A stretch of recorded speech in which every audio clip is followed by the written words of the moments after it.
8, 7, 6, 5, 4, 3, 2, 1. Going live. We are going live. We are going live. Let's see. To go live, we need to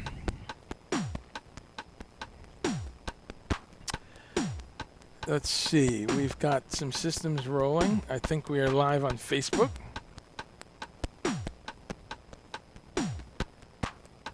Yeah, we're live on Facebook. Kevin Ritchie is here, and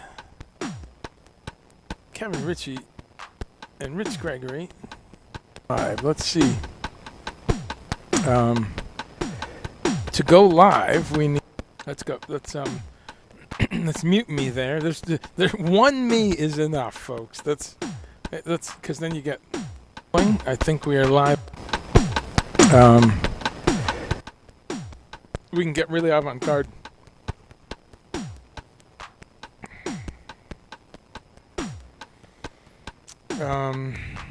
Okay, just as always, we check here. We're on Facebook. We're on. Looks like we're on YouTube. And how's everyone doing? Drop your questions and comments in the chat. Let me turn this down. As usual, we got a little electronic music going. Well, we got today's a real musical day. Guten Abend. Guten Abend. Bitte, meine Damen. Bitte, meine Damen. Guten Tag. Guten Abend. I don't know any German. It's, so depressing being,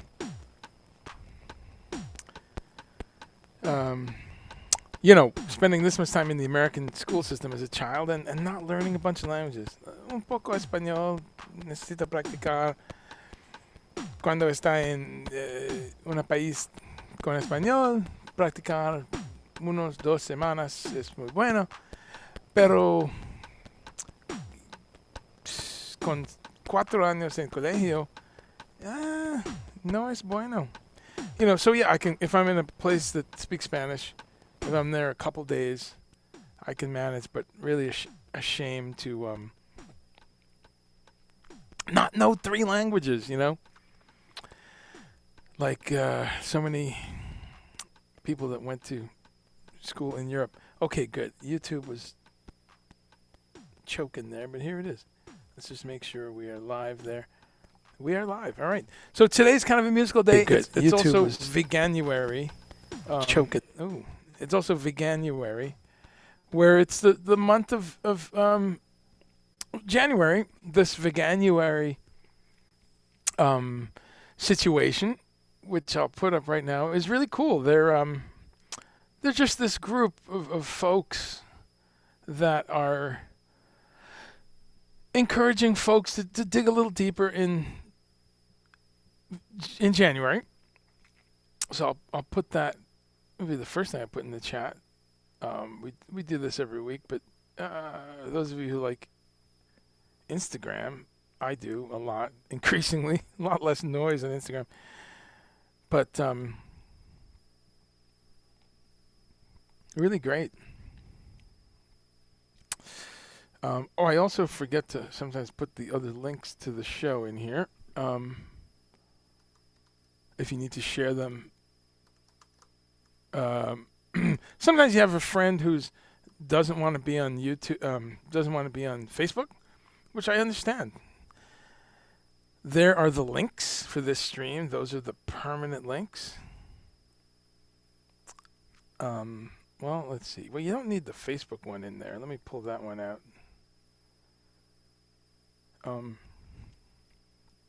But you get the picture. Twitter, Facebook, Twitch, and YouTube are where these where the show is. So let's go back to Veganuary. Oh, Rich Gregory, so you learned French in France, huh? That's pretty badass. I mean, if you're gonna go to the source, right? I took French when I was about 10 years old. I was in the English school system in Guyana, South America, and I had English, Spanish, and French. So just for a minute, I was age 10 into 11, I guess. Anyway, so this is cool. I wanted to show you this Veganuary. I put the link there, but they're great. They just report on a lot of news. They talk about there's some new recipes on here. There's some interesting things. People who've worked in excuse me, on the line where there's animal slaughter. This a lot of people saying, you know what? Once you're in there and you're seeing animals slaughtered, it changes your perspective. So there's some cool videos, and there's some, as I said, lots of recipes, lots of new stuff, and cool things, as we talk about every week here now, when these major companies make these steps. I love it. Look at Papa John's, only in the UK. They've got a vegan cheese stuffed crust pizza and these not chicken vegan bites. And there's also this thing called the Alice Thai pizza, which is a thin crust pizza, vegan cheese, vegan sausage, chestnut mushrooms, fresh tomatoes, sweet corn, onions, and black Herrera olives. So just an encouraging page, because there's lots of hints of you can substitute this for that, get different new products. Excuse me, frog in my throat. Let's see. Okay, I got to make sure these questions are always in front of me. So, good afternoon, Rich. Good afternoon, Kevin, Sabina, Antar. What's up, bro? How you doing? Long time. How's veg life for my brother from another mother? I'm the one who aged too, Antar. Antar's my dear friend who, for a minute we looked completely alike, which is just the way it works. But I sold him a bicycle one time when was that, dude? Like in the 90s. I sold him a bicycle, and he would be riding around on this bike that people maybe knew was mine. And hey, Andre, we had dreads about the same length. His were a little longer maybe, but we had a goatee. And I wasn't gray yet, so that was the key. And it was like, maybe from half a block away, but we just had a running joke there where people would run into each of us.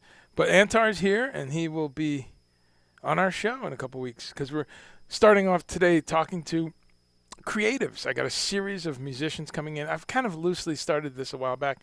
We had Chris Haskett a while back, right, from the Rollins Band.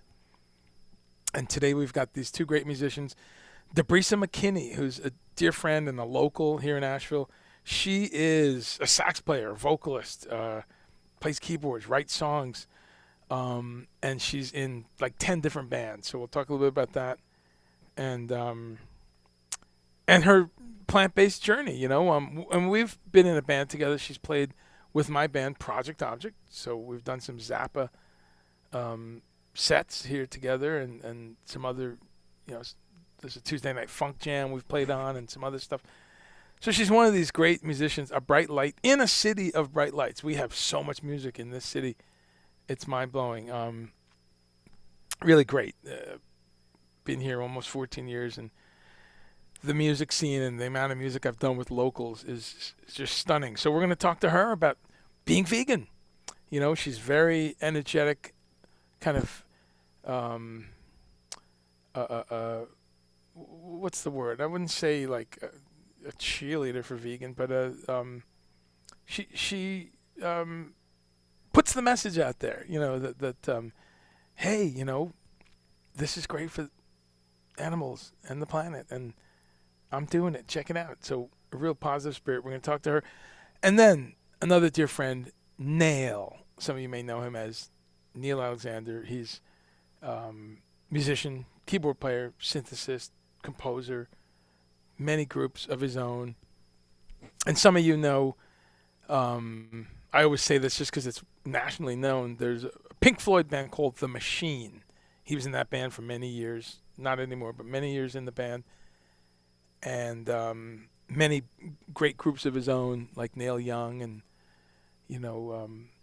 I can't remember the 7 or 8 other groups she's in, but Nail is one of them, and Nail Young, um, Mr. Gone. He's got a couple different groups. So we're gonna be talking, but we're talking mainly about food and going vegetarian, going vegan, and this month is what it's all about. So before we have our guests in, tell me what you ate today. We've been loving these legume-based pastas. I've shown them on the show before. There's chickpea penne, and there's a pea-based risotto, not risotto, uh, like some other shaped noodle, fusilli, I think it was. But the spaghetti that's made from either black soybeans or black beans is spectacular. High protein pasta. What a concept, right? Grain free, gluten free, high protein pasta. It's spectacular. So I've been loving that, but just had some of that with some of those Gardein meatballs. We get those once in a while. A couple times a year. It's fun to just dump a few of those in some sauce and spice it up and have that traditional kind of a meal. Of course, they're made of whatever, seitan and soy and stuff.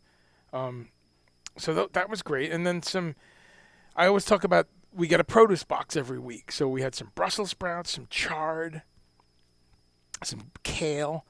Folks, look into that. If you're anywhere local where there's a co-op or a CSA, which stands for Community Supported Agriculture. I've never heard of one of those that don't have this deal. It's called the bargain box, the seconds box, the B box, the distressed box. I saw one person said it's called. Whatever it is, it's a way that any produce distributor, any produce company, anywhere on earth always has seconds, right? A few crookneck squash that broke and no one's going to buy it, or I don't know, a bunch of bananas and 3 of them are broken, so it's useless. Or some tomatoes that have a little of that sunburn, kind of dry rot. And again, people are going to skip over them. Perfectly good food. A lot of this gets destroyed and junked. Some produce departments give it to soup kitchens, give it to schools, give it to institutional. But a lot of it gets thrown away. But a lot of it you can buy, often at half price. So I've done that we do that here in Asheville. Did it back in New Jersey. I'm always on a budget. I'm a musician. And so getting half price or a third off clean, good, fresh, organic fruits and vegetables.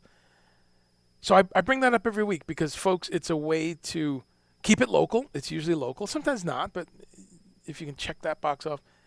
It's low packaging because it's usually a box filled with, a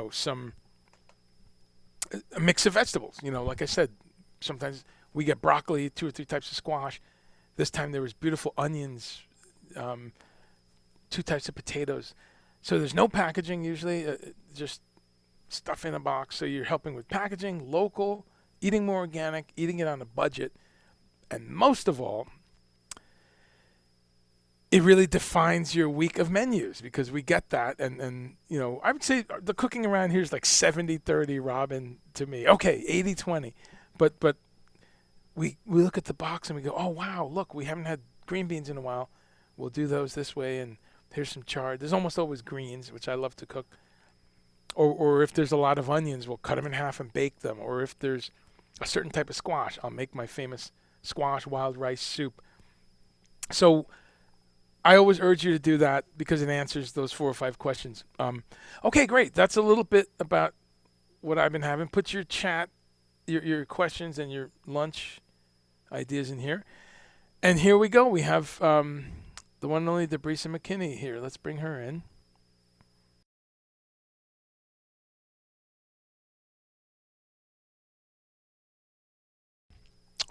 Let's see. Yay! There she is. All right. Hello, Debrissa. Sweet. Hey, Andre. How you doing? I'm doing well, thank you. Here we are in Asheville. We're in the same town, and I haven't seen you in almost a year. It's true. It's been an incredibly long time. Hold on, let me turn off my virtual background. There we go. Oh. All right. Woo! Yeah, it has. It has been a very long time. at this point. And I remember when, I think it's over a year. I think it was Dirty Logic, the Steely Dan tribute band that you play in. Was that Mm-hmm. last time? Oh, Yep. recent time. So, well, folks, please meet Debrissa McKinney, local multi instrumentalist, composer, singer, recording artist, touring artist, all kinds of stuff. But she's here today to talk a lot about big part of her life, a big part of our life, which is plant-based life. Yep. Oh, it's here we are. Um, It's true. It's true. Hi, everybody. yeah. Well, let's start out with. I always ask people, the audience, and I ask folks, "What did you have today? What was your plant-based day?" Keep it, just give people an idea. Okay. So far today, just because I was already like mentally preparing for this, so I didn't have like some huge blowout meal or anything, but I had a really delicious smoothie that Okay. had so much spinach in it, all kinds of my amazing, of course, bananas and almond milk, and I got to have my chaga in there, and all that kind of goodness. So this today, so far, all I've had is a super delicious smoothie. That's powerful power shake. And what's chaga? Is that a mushroom? Yes, it is. It is. What's that good for? Oh my gosh. Okay, I should know better what everything it's good for, especially since I'm over here drinking it. But one of my good friends that I briefly saw, she had made like this really amazing jar of it that has like this like cinnamon and all these other flavors that I've not really had chaga with all those different flavor profiles.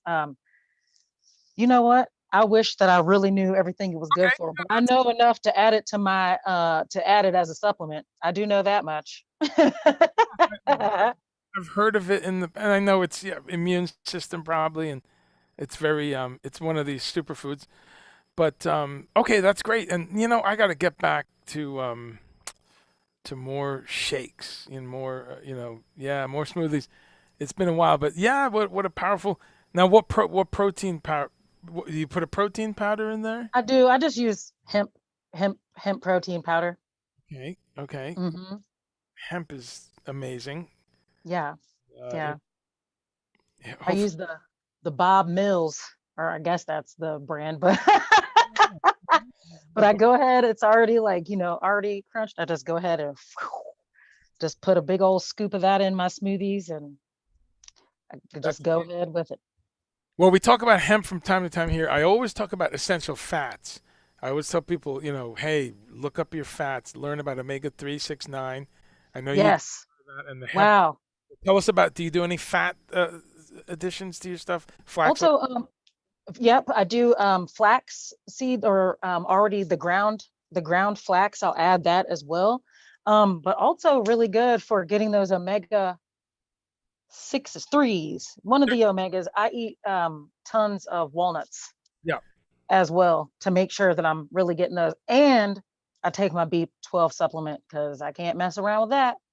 yeah. B12 is an interesting one, and it's one that's always brought up with vegans. And the funny Hmm. part is, a lot of meat eaters are if deficient in B also. So Correct. there's something about absorption for human beings. B is fascinating because it's really important for humans, and some humans just it's tricky. Even humans consuming milk and animal products, a smaller percentage, but they're always trying to figure that out. Okay, wow, that's a great little. So, do you do shakes every day? Is that like a daily thing, or just I don't every day just because I always crave different things. So sometimes I wake up and I want what I had for dinner the night before, sure. and then sometimes my eating schedule really is kind of like whatever I'm feeling. Like if I'm like, oh, I'm kind of hungry, I'll either have a shake or steel cut oats. I really love making steel cut oats. Okay. Is another one of my favorites. Like easy, more like breakfast food is Right. going to be like my easiest kind of food just because I'm pretty indecisive. So, I'm like, okay, shake, I can do that. Got all the ingredients, easy peasy, and then I feel good, afterwards. But it really changes from day to day. Sometimes I've skip breakfast. Right. It's a whole it's just whatever I'm feeling, really. How are you? Well, one of the things with musicians, and this starts out, or it really starts out a focus I want to do with musicians, creative people, and how you fit a plant-based diet in. One of the problems I have, and we know this as musicians, we're late night people. You get out of the gig, it's 2, or Hmm. that's always been my downfall because then you're home by 3, and it's a bag of chips and watching some TV. Horrible, horrible. It goes right. I'm trying to do intermittent fasting now. Just stop eating at 8 o'clock at night. Don't eat, and I'm successful. Let's say 4 nights out of the week. Tell me about that. How are you? Are you good with the late night thing and eating at the wrong time? What's your Well, usually, let's say when it's like pre, not right now, I would pre-plan, like when we had our nighttime shows and different stuff like that, I would pre-plan, I would already know that I was going to be ravenously hungry after the show, after any show. And so I would just already have food chilling, ready to go. Be it the meal that I hadn't quite finished before the show, because sometimes before a show, I don't know what it is. Like I'm not really hungry. Like I can sit there and you, yeah, I'm just looking at the food and it's like I'm like you know. But as soon as I perform, I always have something chilling, like ready to go. right?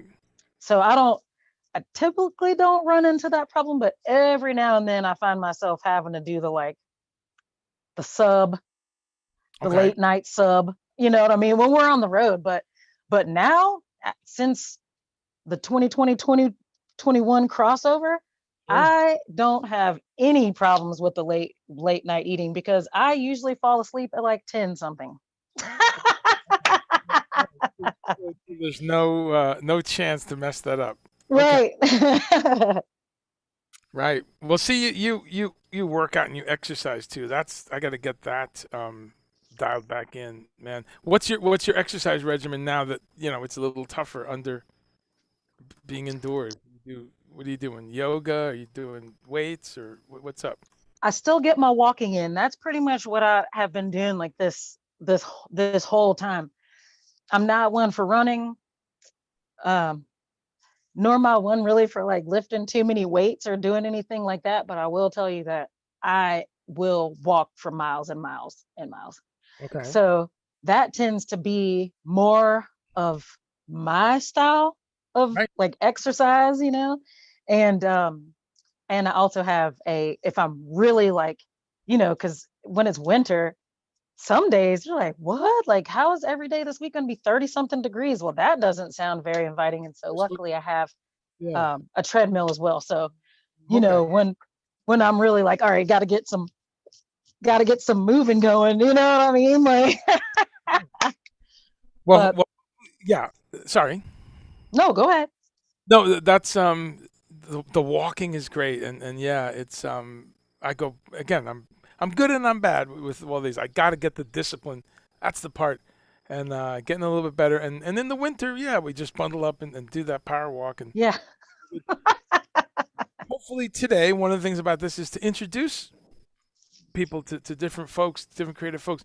Hopefully after today, some people go and check out some of the music you've done because, folks, Debrissa on stage is nonstop. She's moving. She's singing. She's playing, but that's some exercise right there. And let's talk a little bit about some of the music that you do. One of the so many bands, but I'm going to randomly start with Secret Agent 23 Skidoo. Yeah. Look at that. These are just all dear friends of mine. In fact, let's see. I've been on stage with every one of those folks on that screen. Well, maybe Nice. not 23 Skidoo. Oh, Um, not yet. yeah, but everyone else at Funk Jam Tuesday night. But folks, those of you who are not from Asheville, look at those smiling faces. Man, I love these folks. That's a great snapshot. Now, everyone in here, folks, is in 17 bands. That's so true. Right? About, let's see, one, two, three, four, five of them are Yo Mama's Big Fat Booty Band. That's right. That's They're, right. and some people know them because they're a nationally famous band. So you're seeing a few, and then Ryan, and then yourself. So tell us a Hmm. little bit about Secret Agent, because this is a Grammy award-winning group, right? Is It's there? true. Tell It's us a true. little about this group. Secret Agent 23 Skidoo. Gosh, let me think about how old the band is now. I guess the band is probably 12 years old or so, or 13 or something like that. But Cactus, the guy that you see in the middle, with the top hat, the way that this band started is that he taught his daughter to rap when she was 5 years old. And then the band just kept going. And as you see, this is a much later photo. She's 18 now and doing going to college and different stuff like that. So as you see, the band continues.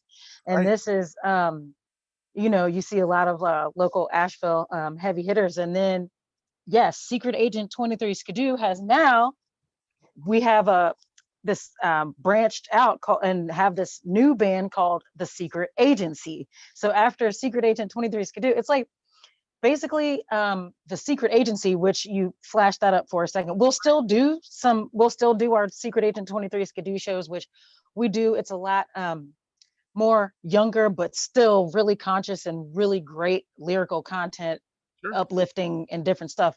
The Secret Agency is specifically about the different strengths that different people have. Like, for instance, mine is, I talk about emotional intelligence, and there's, we basically talk about like different types of intelligence and letting everyone know that you can just explore. Like, some people, are funny, they have the comedic elements, they have all those So it encourages kids different to things. take just find what they're good at. Right. Right. That's right. Here's That's right. Exactly. let's pull this video up. This is a pretty recent video. Let's see. Is that coming across? Yeah, it is. Oh, I was pumped. I got to drive this car. Oh my gosh. This was so much fun. I cannot tell you how cold it was that day though. Like, you would never know it. Yeah, I'll play a little bit of across? It. Here we Oh, go. sweet. Yeah, it is. Oh, I was pumped. I got to drive this car. Oh my gosh. This was so much fun. I cannot tell you how cold it was that day though. Like, you would never know it.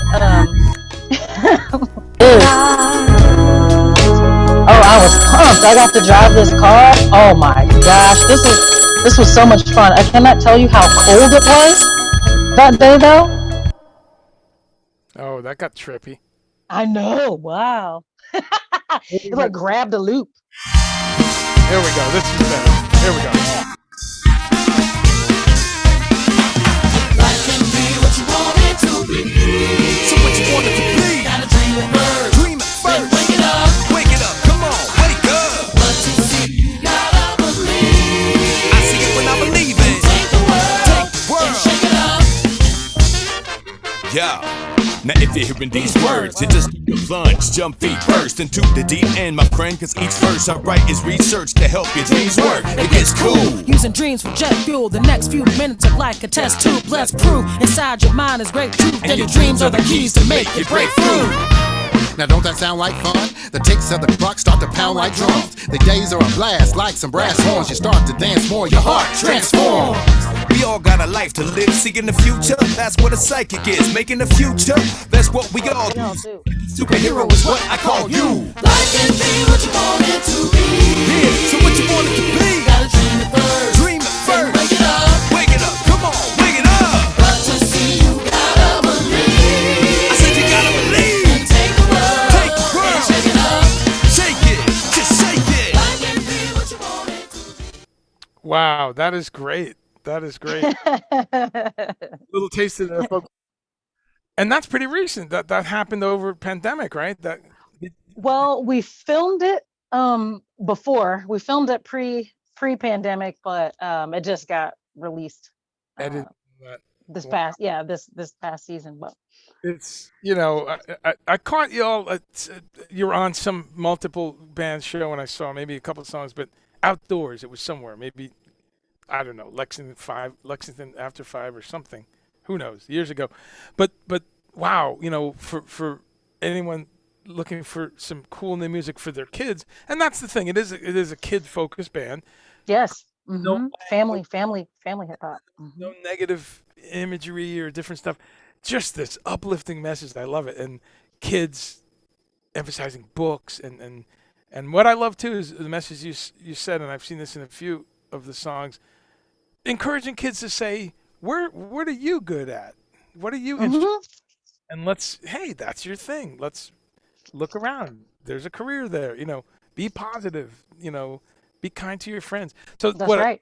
a rare thing in today's world, and it's not like kiddie music though. That is some serious funk. I mean, it's the Oh yeah. you Oh got my gosh. Yeah, the music is not a joke. Oh my gosh. I this, love it. And like the music you hear, that is your mama's big fat booty band that's playing all the instrumentation and different stuff like that in the back as well. Good stuff. Good stuff. Good collabs. it really is. So any of you with kids, jump in there.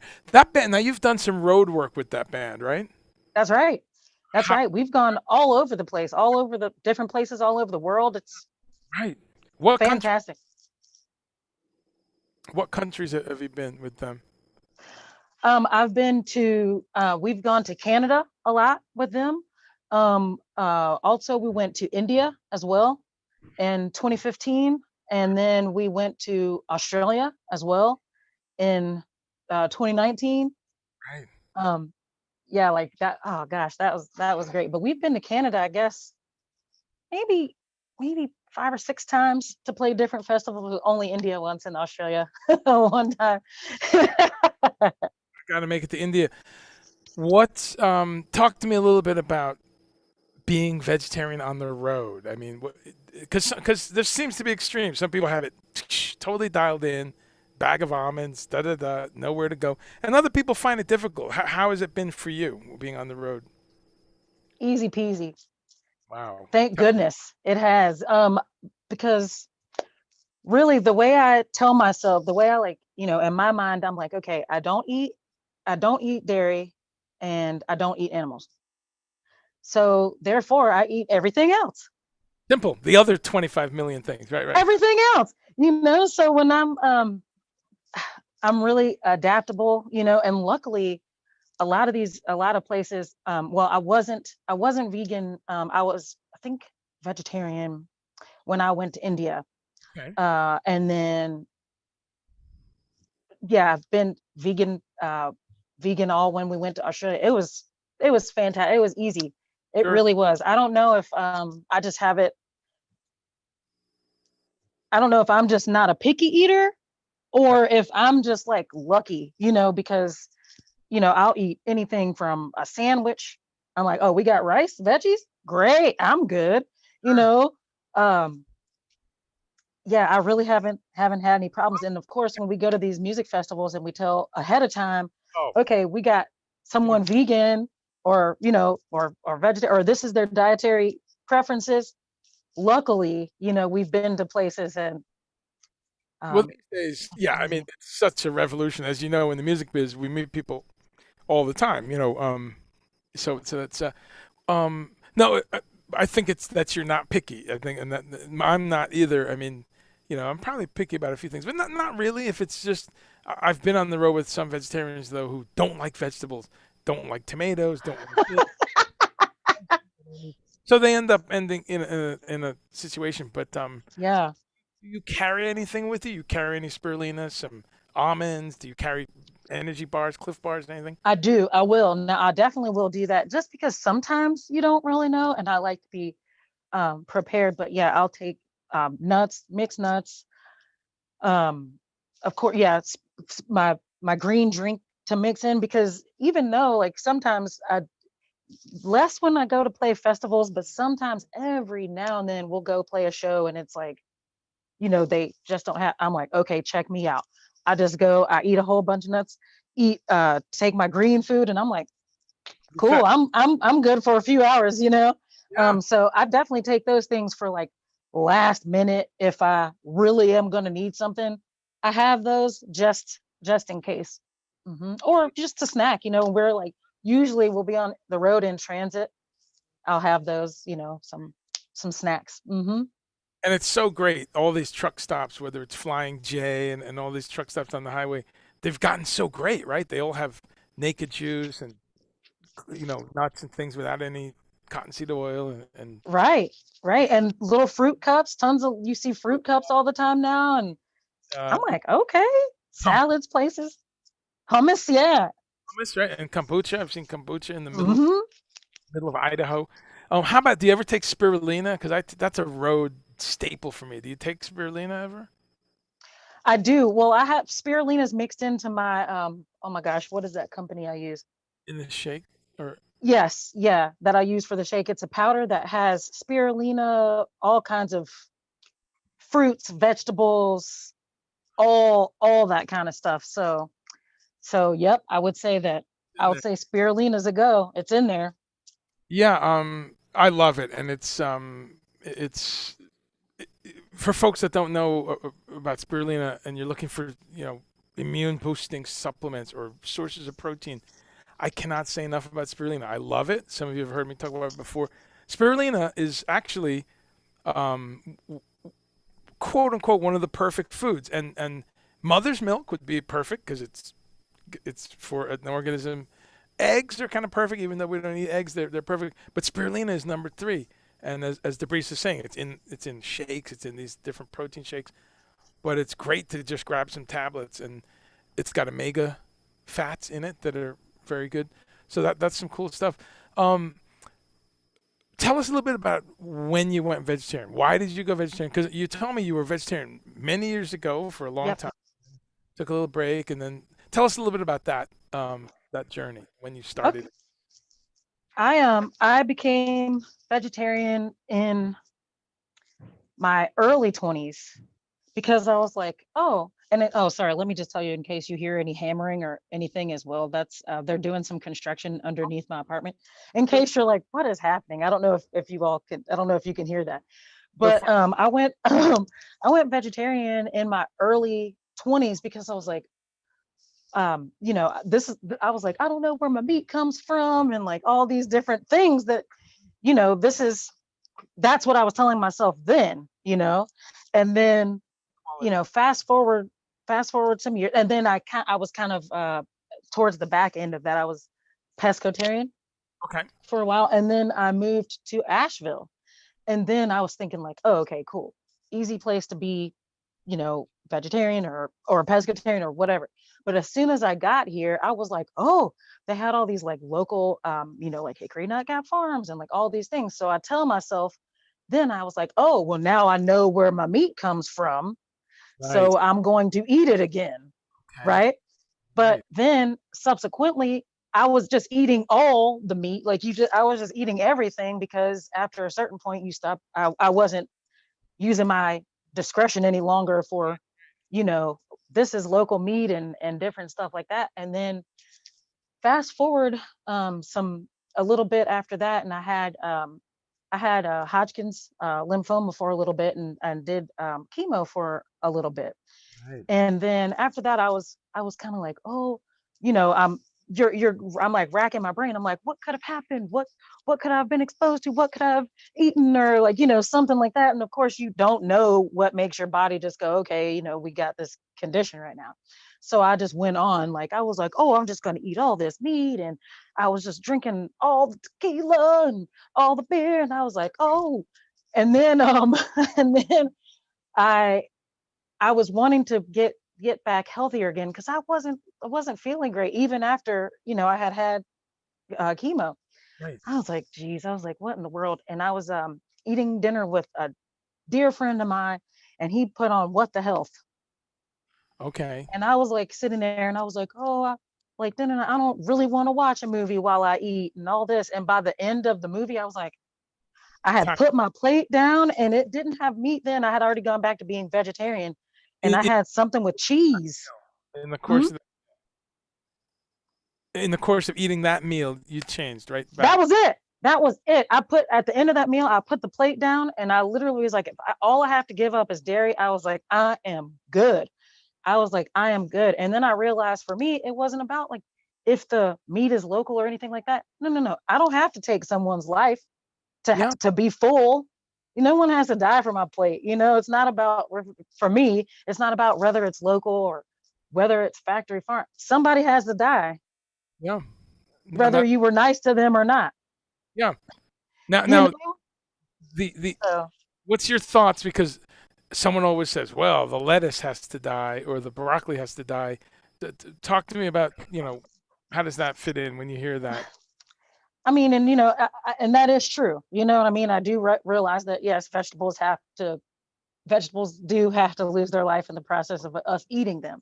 But I also don't think that plants are sentient like we are. You know what I mean? Like, and I mean, maybe in the future, when we can figure out how to be breatharian, all of us, you know what I mean, and just like live off just water and air, and then be like, okay, we don't disturb like any living thing, you know what I mean?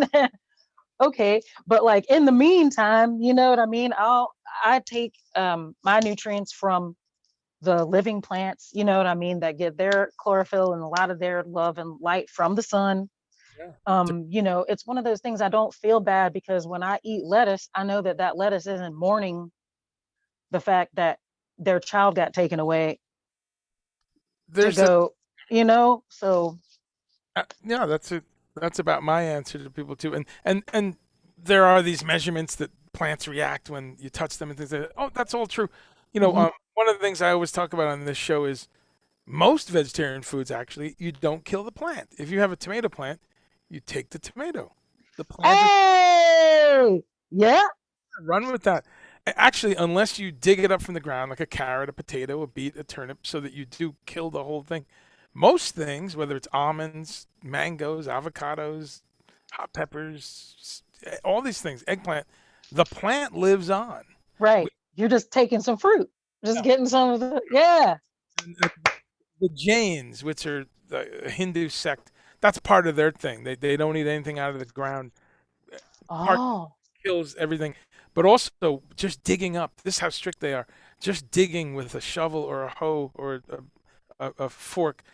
They realize, well, you're going to kill some beetles and worms, and oh, yeah. yeah, they Wow. real strict ones sweep in front of them as they walk so that they won't step on ants. I mean, that's really yeah. That's when you're out in a temple somewhere. But tell us a little bit about that. Actually, before I go to India, because I want to hear about India. That's amazing, and what a vegetarian capital of the world, right? But before we do that, let's see if there's some questions. Sometimes I forget my folks out here. Um, let's see. Oh, Brett Armstrong says to you, congratulations making it through that treatment, and he's wishing you well. Also Oh, interesting. thank you. Yeah, also interesting is the development of lab-grown meats. So we'll come back to that in a second. Have you heard of those? These I have. grown in a petri dish. Wow. Actually, Brett, thank you. That was one of my news items today because in Israel and in somewhere in Asia, Singapore, they've now made those legal. So we'll come Wow. back to that, Brett. We'll come back to that. But my quick answer is great for the environment. If you're not using up all of Wyoming to grow animals, Right. oh, I'm not going to eat it. It's still Nope. even I'm more, out. yeah, it's even more chemicalized now. But let's go to any questions on Facebook real quick. Hey, Todd Reynolds is there, and Sabina. Right, you learned English in the States, and that's awesome. Antar Goodwin says 1922. Today we had someone had almond butter on gluten-free toast. That's delicious. I Mhm. always ask, well, what did people have today? Nice. You know, Antar Goodwin says, hey, and you'll meet Antar, one day bass player in my bands back in the 90s. Oh, sweet. Sabina's having chips at 8 o'clock in Germany because it's too late to cook. Hey, Khalil, I'm glad this show is great because I can do everything at once. But Khalil, you're on this show, bro. Khalil is another dear friend of mine who is a longtime vegetarian, and he's a vibes player. Oh, Percussion in sweet. general, vibes, marimba, glockenspiel. So Khalil's going to give us. We talked about this. Khalil's going to give us the Los Angeles perspective of vegan food, which is crazy, blowing up. Rich Gregory loved the video. He said it was a great song, and he said that's a beautiful car. He loves vintage cars. So that's cool. You got to drive. What kind of car was that? A Cadillac? I think it was like a 67. I think it was something like that, a 67 Caddy. Yeah. You guys rented it for the video, or Yes. Yeah. They or borrowed it from a friend. I'm not really sure if it was borrowed or rented, but I love that when I first started driving years ago, all my cars were big cars. My very first car was a Chrysler Fifth Avenue, then my 1985, and then my second car was a 1984 Lincoln Continental. So big cars, I'm good. So when I like roll up, they were like, "Ooh," they were like, "We're gonna need you to be careful. We got this car." I was like, "Oh, sweet." I was like, "Got it." So like, they're like, "We need you to drive slow." I was like, "Of course, it's a giant car." And they're like, "Okay, when turning corners, we need you." I was like, "Watch this." You know what I mean? You like turn the whole like So that was so much fun. I mean, I drove that thing for hours that day, and that was fantastic. What's consistent about Secret Agent 23 Skidoo is the video production is always off the chain. I mean, that was very pro. That was the audio. I mean, a lot of bands do a video and then the audio is the video's pretty good. The audio's you guys nail it all. And is that all in house? That's people in the band doing all that, or you have a No, huge shout out to Daniel Judson for the videography work. Okay. Local. That one. Mm-hmm. Yes, he is. He's local to Asheville, and he's actually done quite a few of the videos for Secret Agent 23 Skidoo. Quite a few. That's why they're all tight. I just want y'all because there was a benefit the other day, and you performed. What was that? Oh, it was like 3 weeks ago. You did a live benefit. You did a webcast. I forget what it was. It's all a blur. I know. Isn't that terrible? I'm having to think about it that hard too. Bree was on it. Bree Capone and some other local Asheville people. Anyway, I saw that. So I saw y'all do, and it was pretty high production for just a streaming thing. It was like this, maybe it was pre-recorded. Yeah. So because it had all kinds of picture-in-picture stuff. Let's see. A couple people saying, hey, Ryan R&B Barber is here. Yay! Hey, Ryan. What's up, Ryan? Folks, Ryan, who's in the chat, you can follow him and friend him there. Check his music out. Another great musician, great songwriter here in Nashville. And he was the guy in the car with Debrissa, sitting next to Debrissa. I mean, this city, wow, the music, right? Yeah, it's incredible. Whatever you love, it's here for Asheville. We got hardcore, hip hop, metal bands, funk, blues, bluegrass, classical, Jamar, and that's just what Jamar Woods plays. For real. Seriously. And that's the beautiful thing. You do every style of music. Ryan does every style of music. Eric does every style of music. And everyone in this picture, as I'm telling people, you see them doing everything. So it's beautiful. Let's go back to some questions here. Nail's going to be on here soon. He says vegetables are still alive and eat them. That's correct. And you get their life force. That's a great point. Yes. And that speaks to something I keep saying I'm going to talk about is raw foods, the raw food movement. Because I was raw foods for about 2 years. You're right, Neil, and you're going to meet Neil in a minute, and we'll all get to chat. Let's see. Flying J has showers. That's correct. So being on being on the road is much easier these days. Let's talk about what it was like in India. Because are you an Indian food fan? Yes, and that's all I ate the entire time. Like, it was amazing. So we actually were there during Diwali. So it was it's called the Festival of Lights. And so interestingly enough, like it's almost kind of like a Christmas in a sort of a way, in that a lot of shops aren't open. There's not necessarily too much to do outside, just because everybody's celebrating and having like family time and doing cool fireworks. Well, I don't know if they're allowed to really do too much fireworks anymore, just because it was adding a lot to the air pollution. When we were there, 2015 was really a lot of talks about people and their fireworks. But when we were there, it was full on celebrating. And luckily the hotel that we stayed at, made they had American food options and like all these delicious Indian food cuisine for all of the meals. And no matter if we were at the hotel or if we got to go to market or anything, that's all I ate. I didn't want to see American food. I didn't want to think about it the entire time. So I ate amazing food. That's great. So, and what cities did you? And this was with 23, right? Secret Agent. Correct. That's right. Did you go We were playing a festival called the Buddy Daddy Festival. It was in Faridabad, which is just outside of New Delhi. Okay. Mm-hmm. That's incredible. And you've been twice, once? Just one time. Just the one time to India. How long? A couple days was it that you stayed? We were in India for 9. Wow. And one 9 show? days. 2 shows. Yes. Yeah. Well, actually, we had a couple because it was a festival. So I think we did 2 or 3 shows, maybe 4. Because you know how it is. Like, you do. It was like maybe 4 because it was like, okay, you have like a day. You perform. Gosh, that was so long ago and so many shows ago. But I think 4 or 5 shows scattered over a few days, and then we had like a little bit to see what we could, go to temples. And I'm jealous because India is on my list. I have some Indian blood somewhere, and I, as many people do in Guyana, where I'm from, but I love Indian food. And my dad lived in India for 8 years, and I blew one of the regrets in my life. He passed away a year and a half ago, and man, you kept, well, I'll come next year. I'll come next year. So, real lesson there but so I hear about the street food. Did you have a chance to just walk around and like, here's a cart selling curried chana or?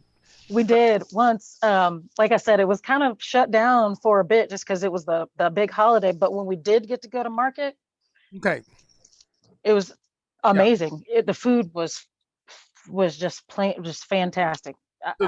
Food was street All food. the flavors that you know and love were even better, and then like when you're enjoying it and you like look around and everybody has on like these beautiful colors, and I was like, it just adds to the whole experience. You know what I mean? I'm like, how's this even better? Right. Yeah. What's your favorite? Oh, we might get in trouble here. What's your favorite Indian food here in Asheville? Because we got a couple. Here, that's awesome. I think honestly, my favorite is I'm gonna have to say it's Kathmandu. And I know that's Nepalese. It's not even technically Indian food. You got a second choice then, any Indian, like, because there's Mela, Chai Pani, and then the place over by Whole Foods. All right, I'd say the India Garden is probably my favorite of the Indian food. That's by Whole Foods, right over at Tunnel Road. Oh no, that's yeah, exactly, by Tunnel Road, over by the. Oh my God, what a hidden gem! I've been here almost 14 years. We only found about maybe 2 years ago. And I'm going, how have I missed this? That is the bomb, isn't it? It is. Folks, it is. Yeah. I mean, you've been to India, so you know where the bar is. But what a great cuisine for vegetarians. The beans, the vegetables, okra, eggplant, sweet potato. Indian food. And that place, India Garden, wow. I mean, it's really, and I haven't been to India, but I've had Indian food in England, which is right there. How about Chai Pani? Speaking of, you've been there? I like Chai Pani. I do. I like it a lot. I just go, like, if I can get the most vegan options, yeah. Oh my gosh. See, look at this, folks. This is Chai Pani. Oh, go ahead. I didn't mean to interrupt you. If you can get. I love how I stopped to look at the food. Yeah. I really like. They're one of my favorite things is their okra fries, and they had a nice dal, or not dal plate. Yeah, what is it called when you get like the multiple items? I guess dal plate. That's dal lentils. Dal might be lentils. They're making me crazy. Yeah, the dal is the lentil soup, and they have chai. They've got, but yeah, the Chai Pani is well, they got a couple combo plates, but they're a little pricier. But look at those fries. Those are like the okra fries. Yum. But for the folks watching, I always talk about Asian cuisine as being a really easy way to go into a vegetarian lifestyle, right? Mm-hmm. Japanese, Chinese, Korean, Indonesian food. Even though the Americanized restaurants usually have a lot of pork and beef, in these cultures you can't eat that 3 times a day or even 3 times a week sometimes. So Mm-hmm. okay, so we have chai pani. Jumping back over, so we got an idea of when you started, became vegetarian, and then I never heard that part of it. I didn't know when you came to Asheville. That's interesting to hear. And you said, wow, local meat. Let me start adding that in. So that, and then here you are, and vegan for several years now, right? Back. Mm-hmm. Mm-hmm. And one of the messages of my show is, hey folks, if you're gonna eat meat, if you really, for whatever reasons, you say, well, I just don't, then at least get it local and organic and drug free and all that. So that's always a nice sidebar. I wanted to let's jump back to some music. One of the other great bands that Debrissa's in, we would need a 3-hour show just to talk about that. But there's a really great group called the Empire Strikes Brass. Tell us about that group. Yeah, Empire Strikes Brass is a 9-piece band, and we play all kinds of awesome music with horns, everything from like New Orleans style brass to gosh, if you name the genre, like our first album, we had hip hop on there, country songs. It was literally like an awesome mixed bag of like all the stuff that we love. And this one that you're showing, Brasterpiece Theater, is that's the newer album, and one that's it has much more congruent sound, but it still has tons of stuff that we love. Horns, vocals. We do some awesome covers. Then we have some awesome originals as well. And we travel all over the country. We haven't left the US with Empire Strikes Brass yet. Okay. But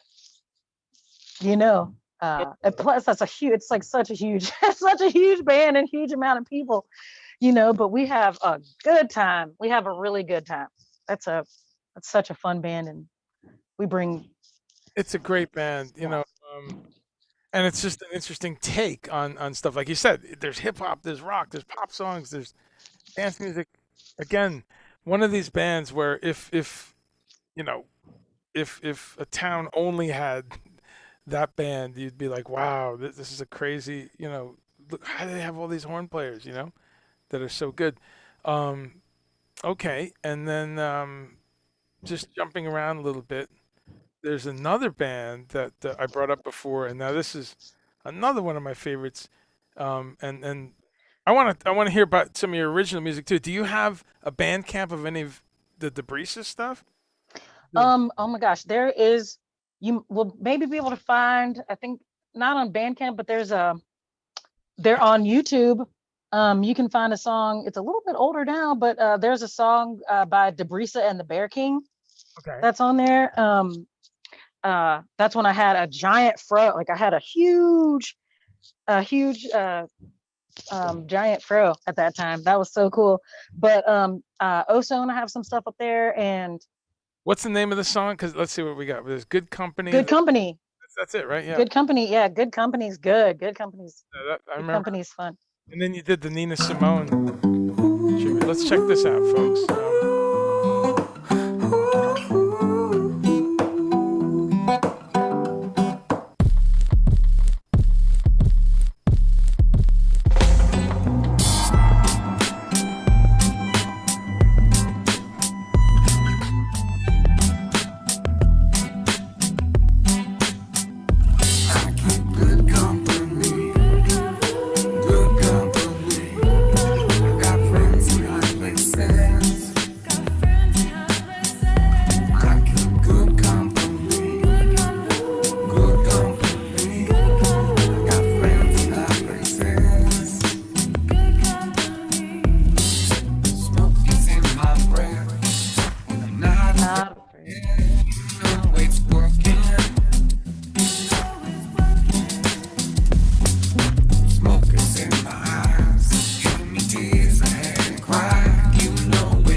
That's great. That's great. So that one is that available as a single or anything? Can people Oh my gosh. I don't know that it ever got released on Okay. like iTunes or anything Sure. or anything like that. Okay. I'm like, let me look. But actually, yeah, and Oso and that was like kind of old. Obviously, I had a fro and I have now long dreads, so that was a minute ago. But Oso and I hopefully will be doing some stuff this year coming up. This past towards the end of this last year, we did a Nina Simone tribute. We came like out of retirement, and then we were like, oh my gosh, like so hopefully we'll have some new stuff coming up this year, right, at some point as well.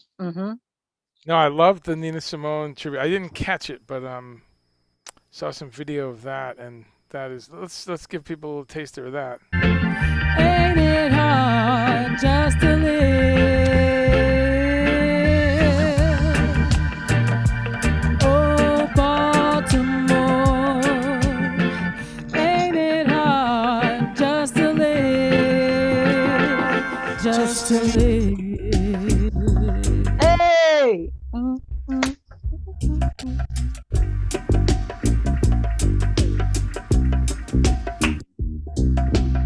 To me, we are the most beautiful creatures in the whole world.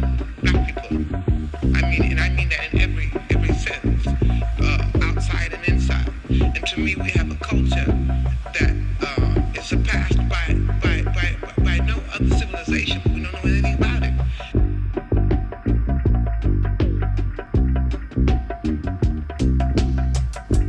Get my sister Sandy and my little brother Ray.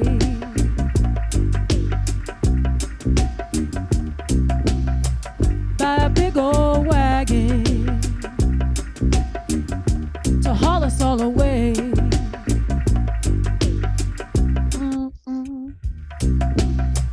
Live out in the country where the mountains high. Yeah. Oh man. Never gonna come back here. So good, so good, so good. Till the day I die. I'll put the link to that too. Wow. One of the things too, and every time I run into you, you're doing something different. That's what's so. And it's nonstop. My wish is more Debrissa music, more Debrissa and the Bear King. So please do some of that. I will. Coming up. Coming up. Your electronic stuff. I love those couple tracks you did that were, what was that? Ableton and kind of an electronic. What did you use? The real electronic stuff that I've heard. Is that? That's the heavier electronic stuff is Oso, coming from Oso. He's using Tractor and okay. So Native Instrument stuff and yes, Native Instrument stuff. I think he uses Logic as well, if I'm not mistaken, or something like that. But the Debrissa and the Bear King stuff is all like from Oso land. Right. Yep. So inspiring. Folks, we're here talking to Debrissa McKinney, dear friend, Asheville legend, I would say. Oh, thanks. Anyone that comes here, if you're in Asheville, the funny part is I've heard people say this, like people that don't know who you are, they're in town for a week or something, and if they're going out to see music, they're like, your friend that was in your, but I saw her playing jazz, but then it was kind of a hard rock thing. Does she have a sister? Because later that night you're at another club and it's yeah. It's the Wall Street pub or something, and it's a wine bar thing, but then at 11 o'clock, so it's so inspiring. Let's see if there's some questions here. Susan Granados, how are you? Susan loves it. Susan used to be in Asheville. Where are you now, Susan? Florida. Todd, yes, isn't it great? Robert Bruce, what's up, man? A lot of people loving the music. So you can find Debrissa right here on YouTube or I'm sorry, on Facebook, but also as we're putting some YouTube um, links up there. There's Dean Matson. What's up, buddy? Dean is one of the musical sponges. Dean is the sound man for Yes, the band I work for. Yes, and he's my brother, but he's a musical sponge. He just loves music. He's like a kid. He hears something. What's that? And keeping notes. So we talk a lot, and we're always turning each other on to new music. You know who he's a huge fan of? Another incredible sax player, Kamasi Washington. Yes. Right? Yeah. You seen him live? I know he was in town, and I. Mm-hmm. About that? Yeah, he's so good. I love Kamasi Washington because it's not like I don't even want to say he's like an understated player. He's so good that it's like subtly amazing. Do you know what I mean? You're like, hope y'all didn't miss that. He's killing it. Like, it's like, gosh, I love his sax playing. No, he's great. See that, Dean? You got Kamasi Washington into my memory stream. But hello, Dean. Hello, Sharon Baker. Let's see if there's any questions. Let's see. Sharon says Baltimore. Oh, okay. That video was in Baltimore. The one. Oh, no. That was the name of the song. Oh, some name of the song. Okay. That name of that Nina Simone song. That's right. And okay, Susan in Asheville for a while. Okay. Scott Fisher says, "Oh, Scott's working his way through Kamasi's Heaven and Earth. Psh, great album. How have we not talked about Kamasi, Scott?" So okay, so your own music. People's best advice is just check you out on Facebook, right? And you tend to post some originals and stuff there. I will be posting again soon. I do put things up there. I have not been doing as much posting since the 2020 situation, just because I had to self-preserve. So I know when I get on there, like sometimes I'll just be like, oh, I go on there to do one thing, but then I'll be scrolling and I'm like, not this year, can't do it. But usually I will put up updates and different stuff like that. And I'll be updating soon to make sure that, the new music that everybody can make sure that they still can hear any new jams and stuff like that for sure. Okay. And folks, I always forget to tell people, when you see me doing this kind of thing, I'm not ignoring the guest. I have other screens. I'm making the show happen. I'm doing production. I'm looking at Twitter to make sure there's no questions. So excuse me when I do this kind of thing, but I'm just getting links. Doing all the things. You have to. So okay, so that's great. People can. That's the beauty of social media now. If like the folks on this page, if you see something you like, you find out somebody, you dig their music, bang, you can find them, and next thing you know, you are down that rabbit hole watching videos from 22 years ago. And one of the best things, and I know you're quite active in it, is Instagram.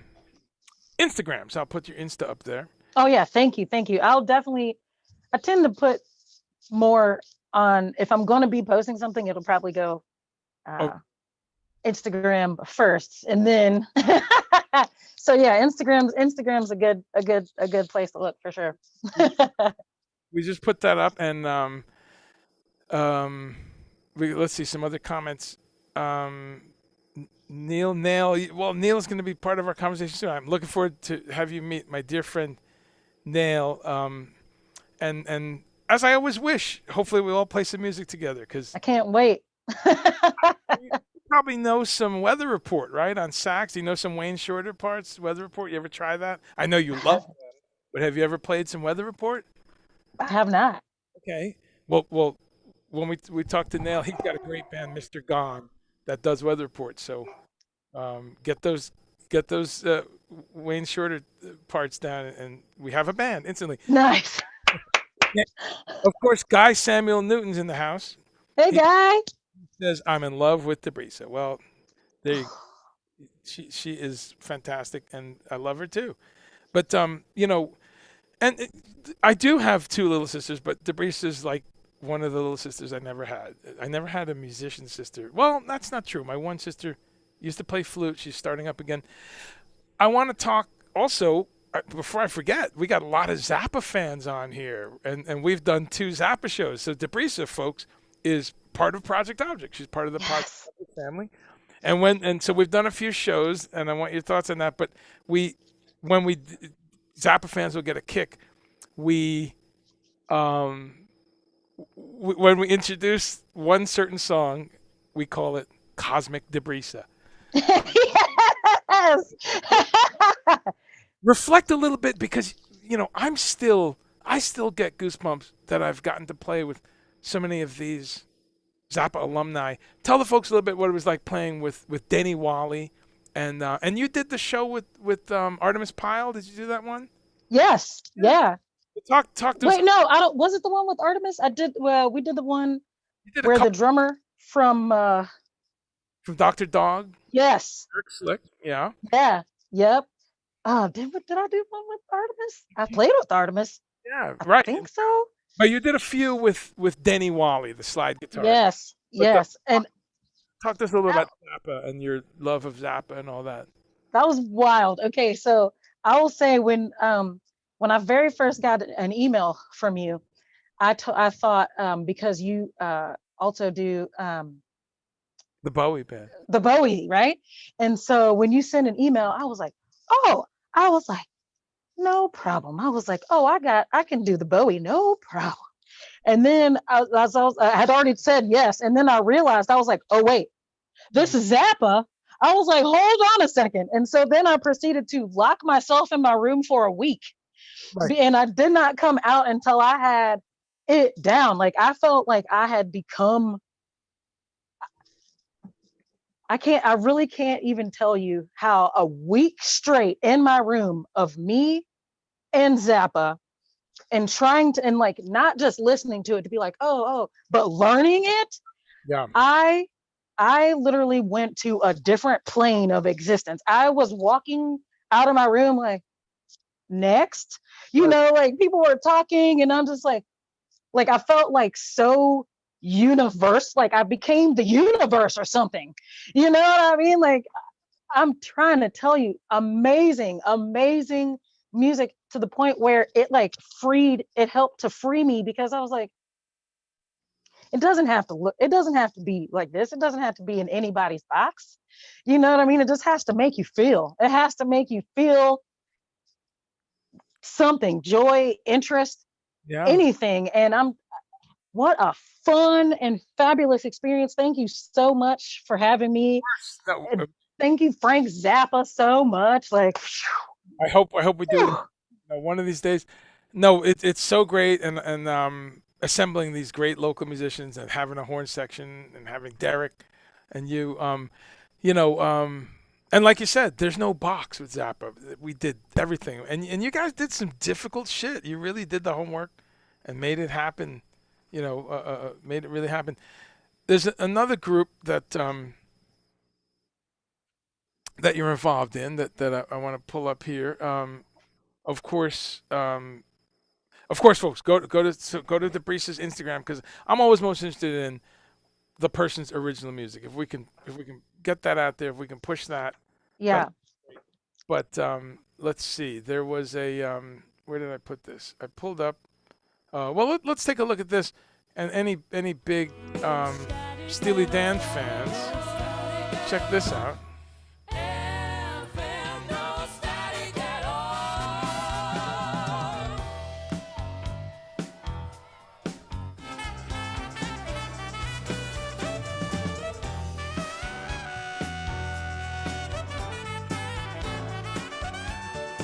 Unfortunately, you're singing, so you don't get to play sax here. But right. What's this guy's name again? He's great. That's Jonathan Cole. Yeah, I did a gig with him. Oh, there you are. Oh, that's Josh Clark.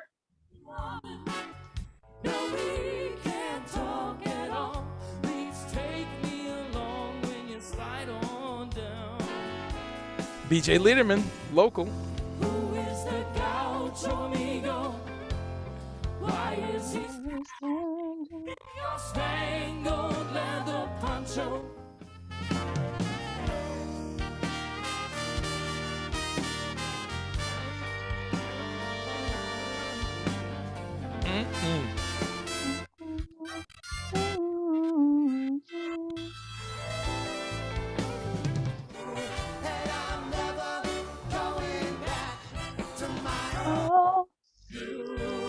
Oh, little Pam Jones.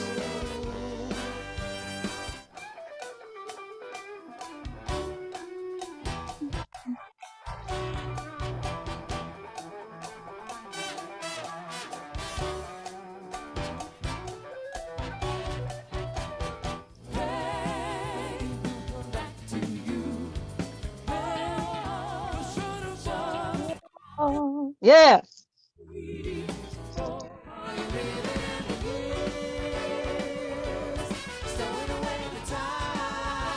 Wow. So that gives you an idea, folks. I mean, just Steely Dan. First off, one of my favorite bands, and you go into a Steely Band tribute show kind of skeptical. You go, really, really? Are these motherfuckers? Are you serious? And wow, a stunning band. I mean, you just heard it, folks. Photographic proof. Great band. What's the guitarist's name again? There's a couple, but the one that you just saw is Dennis Brumbeck. That dude. You know, some people, as a guitarist, mostly, some people you go, oh, very inspiring. Let me go home and try that thing you were doing. Oh, that was cool, the whole tone thing. Oh, nice idea there. Little, altered pentatonic thing. You go home and you're inspired. You say, that's a cool fuzz tone. Inspiration. This guy, I wanted to break my shit. I can't.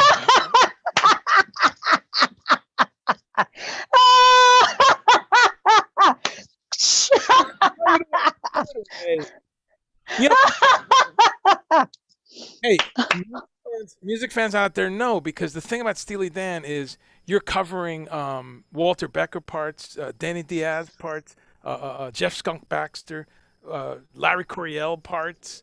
Who else is in that band? I mean, I can't remember. There's about 10 great guitarists that you have to nail, and watching somebody do a mixed up Steely Dan set and just crushing everything. That dude, no, everyone, the keyboard player too. I mean, everyone. I don't even have to break it down, but the horn section. So again, though, it really, I'm just trying to give people a little snapshot of the kind of music that you were involved in. We're gonna talk music in a minute too. With Neil, we're gonna bring him in. We're gonna talk about music, talk about some favorite foods, and talk about traveling a little bit more. Let's see if there's any other questions. Hey, Raymond Helfrich is there, and he's ready for Neil. And super tight vocals. Yes, you got it, man. They're not playing around. So we're going to do one more thing before we bring Neil, which is, you guys, this is so silly because, let me just find this. I was in touch with, it's Jeff, right? Jeff is the singer, right? One of them, yes. Mm-hmm. Jeff Thompson. Jeff Thompson, who I love and I've gotten to know from seeing Dirty Logic. Jeff Thompson, folks, another incredible gem. I mean, am I kidding, Debrissa? If you moved into a town and there was no musicians but Jeff Thompson, you're kind of covered, right? Oh yeah, because he also is another musician that does it all. He does it all. We got 100 for sure. This town, I love it. I don't think I'll ever leave unless America keeps going the way it does. Right. But no, Jeff is, what a voice, and he does a Jeff Buckley tribute. Jeff Buckley. Uh-huh. We went to see that. Folks, if you like Jeff Buckley, go look that up. Jeff Thompson. I'll tell you this, it's so good that Jeff Buckley's mom saw him play and came over and hugged him in tears. Jeff Buckley. What? Yeah. When they asked Jeff, they did a thing in Chicago, the same theater that Jeff Buckley's famous live album DVD is from. They did a whole weekend, his birthday or anniversary of him dying. Forget what it was, but his mom, Jeff Buckley's mom, and Jeff Thompson said he finished his thing, and there she was in the wings. He just couldn't believe it. So his voice is there, his love of Jeff Buckley is there, and not many people doing a Jeff Buckley tribute. I mean, anyway, that's just a little connection here of who Jeff Thompson is. He does Off With Your Radiohead. That's true. I saw that. He did the OK Computer album or one of those records. Brilliant. So you're part of that. This is Olympic level people, folks. You're noticing everyone we're talking about, Debrissa being the main one, it's not fooling around. This is what Asheville music is about. So this is funny because I was talking to Jeff at the beginning of the pandemic, and we were cracking up on some text, and he said, "Dude, wait till you see what we're doing." And I'm just gonna play it, and then people can I won't say what it is. Here we go.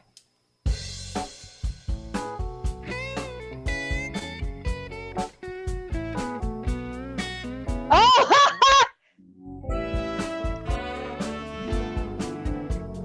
Hey, when you're in a pandemic, yep.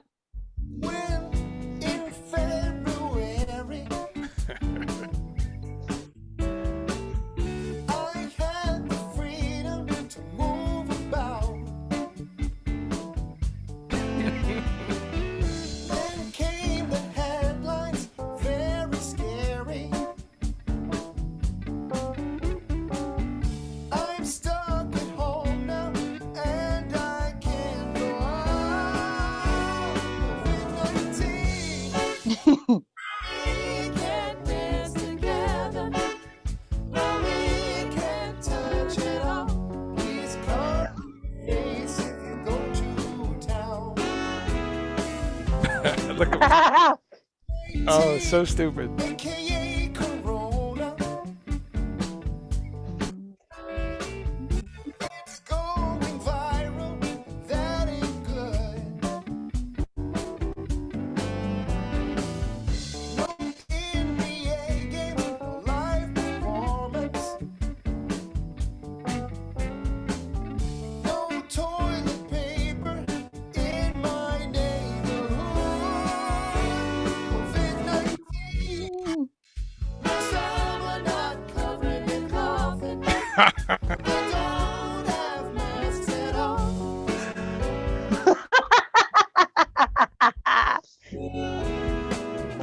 That is, all right. I'll put the link to that, of course. But, oh my God, that is so stupid. I love it. Hey, COVID-19, or Yep. hey, COVID-19. But that is great, and we're gonna pivot over to a little bit of talking about what it's like under under this mess as a musician. But we're gonna bring in our other musician today, the one and only Neil Alexander. Let's see. Let me click here and let's bring Neil in. But COVID-19, and then your dear friend Pam Jones. I love the faces she was making, and Yeah. there was a line in there of someone not covering a cough or something. Yeah, because some are not covered in coughing. They don't wear masks at all. No, beautiful stuff. But hey, Neil is here. Can you hear me? Oh, you're muted, I think. Yep. No, still muted. Let's see. Did I mute you? Let's see if it's on my end. Oh, we should. Can't hear you. Check 1, 2. There we go. Yeah, there we go. Hey, Debrissa, how you doing? Hey, Dale, how are you? Pleasure to meet you. Awesome. Likewise. Awesome stuff.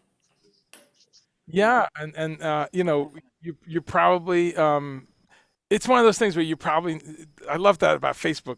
You become friends hopefully you two will, and we've all done this, especially musicians. You friend and you're like, oh, you know, Joey.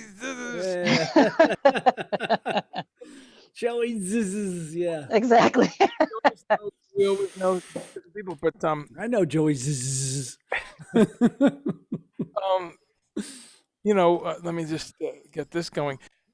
Well, welcome, folks, and other folks that are watching. This is Neil Alexander, otherwise known as Nail, and he's another multi-instrumentalist, another person who really does every form of music. Much like Debrissa, you might see this man doing jazz, doing funk, doing fusion, doing pop music, doing classical music. Tell us a little bit what's going on right now, Neil, for you musically. Are you? Because I know you were doing music live at for dance classes for many, many years. Yeah. What's happening right now for you musically? Well, let's see.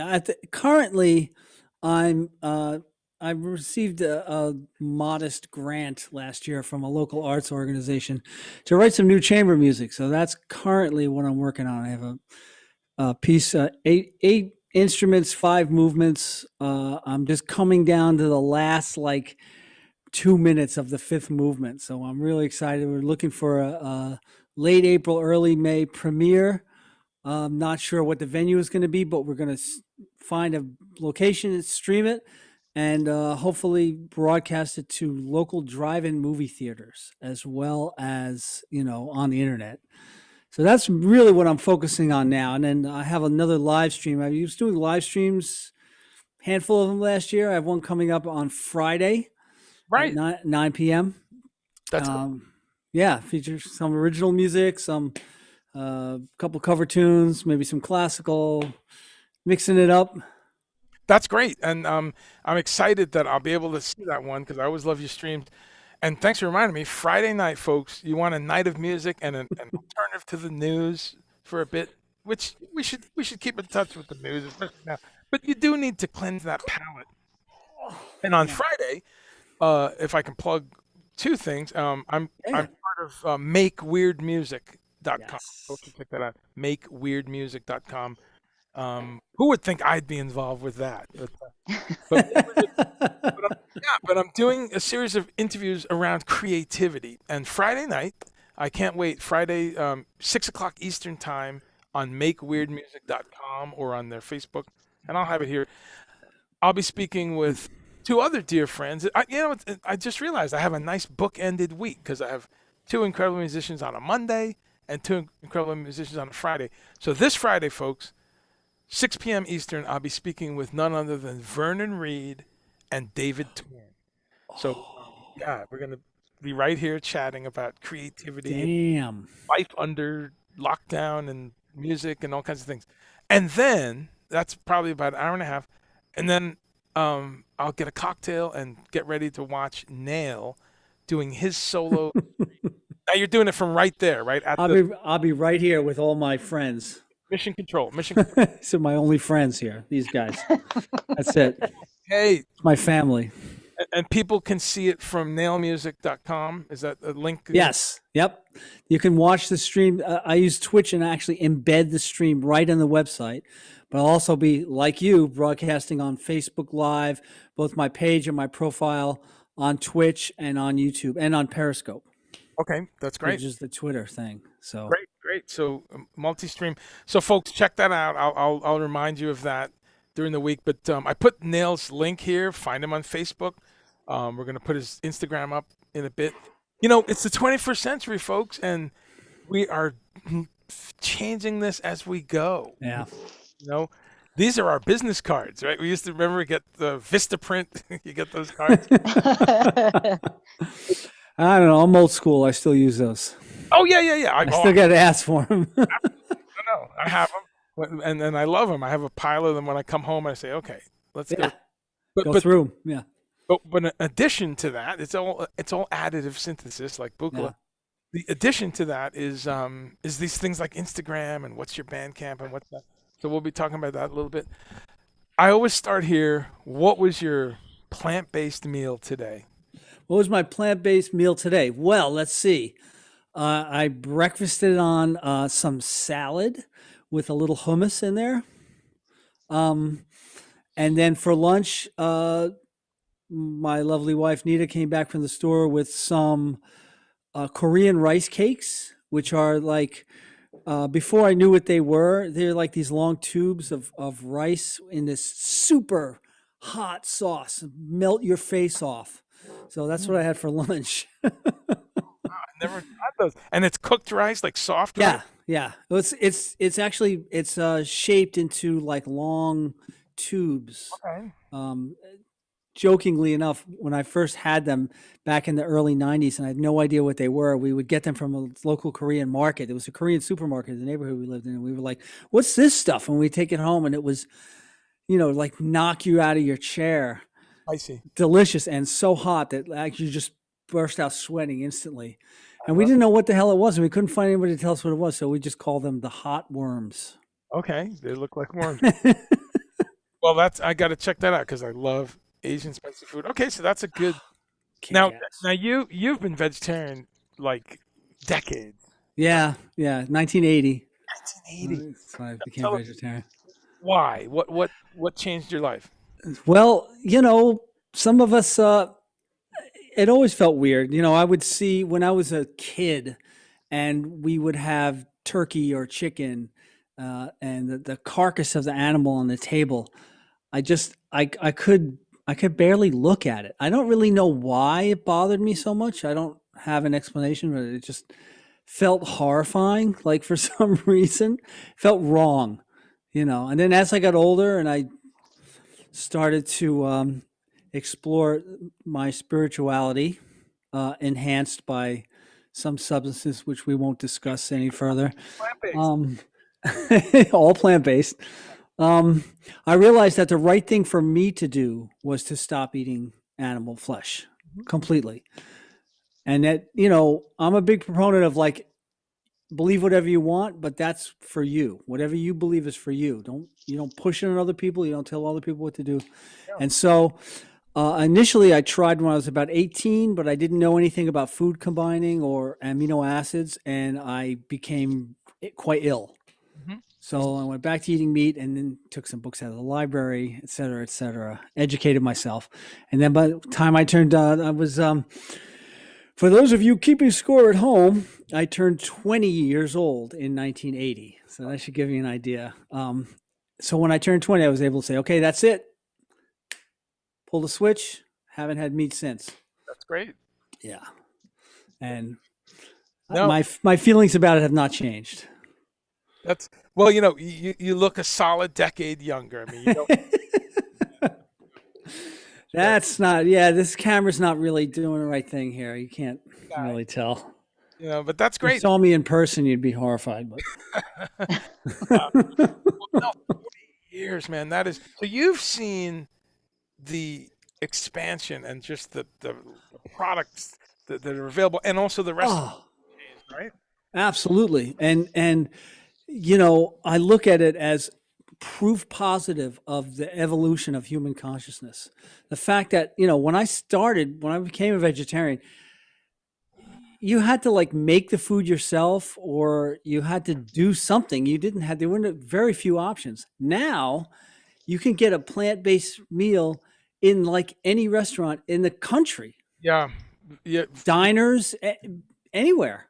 Yeah. And that's, to me, really speaks to our collective evolution, and then putting that up against the current political situation is like, well, there's hope. We're moving. We are changing. We are evolving, but hopefully.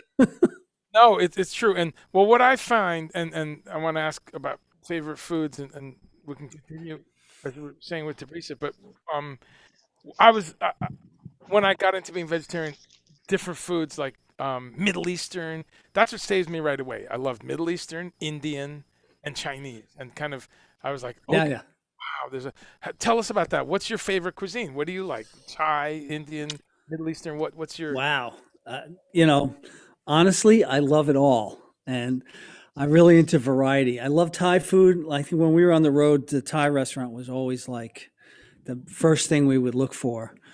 But I couldn't eat it all the time. I have the same thing with music. I can't lock myself into one style of music. I would get bored and I'd lose my mind. Yeah, like Debrissa understands. It's like I do. I got to play jazz this week. Next week it's funk. The week after that it's R&B or drum and bass, whatever, and hopefully at the same time. If I can work to do it all at the same time, then we're in business. That's awesome. But it's the same with cuisine. Like I love Chinese food, American Chinese food. I love Thai food. I love Mexican food. I'm allergic to corn and I'm off of I don't eat dairy, so it kind of limits my options. But you introduced me to this company on one of your last streams, Siete. Oh, Siete is great. Yeah. And I just, I got some of those products, and I found those taco shells. I'd never seen them before. They're new in our local store. So we had Taco Thursday last week, Mhm. which was Wow. I haven't had like actual tacos in a long time. Thank you for telling me that. See, that makes it all worth it. The whole thing's worth it, folks. If one person says, "Hey, I tried this, I tried that," Yeah, awesome. I see from the chat. Before we talk a little bit about music, I see from the chat you are a new Debrissa McKinney fan. Yes, brand new. I had no idea. You guys are local. You're old home folks there. Give a quick review of what you know. You saw a couple different forms of music there, right? So yeah, all of them killing stuff.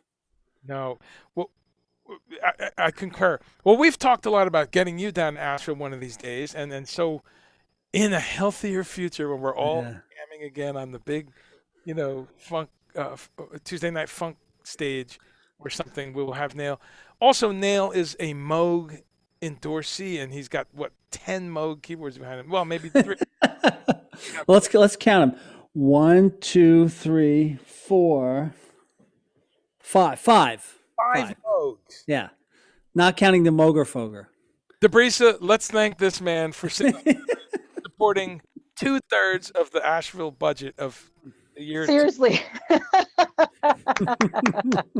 It's like you're here already. Yeah, basically. Yeah.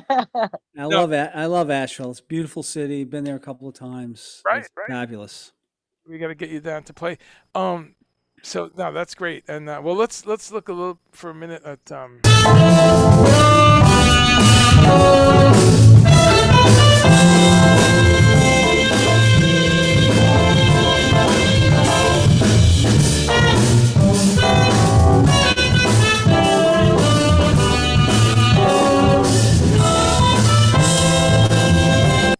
oops.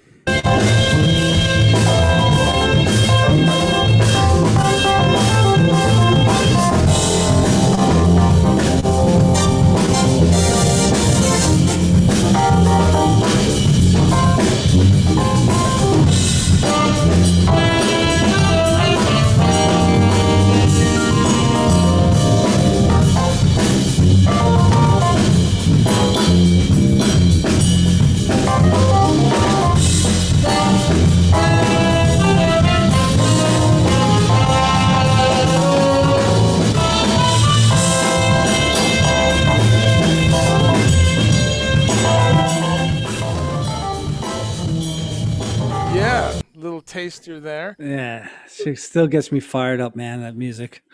So I just randomly there, and so folks, that is Mr. Gone, one of Nail's bands, and tell us about that. That's an all Weather Report group. Yeah, well, yeah. I mean, it was started with my good friend Mr. Peter Ferlin, who's a local cat and an educator and a great composer in his own right.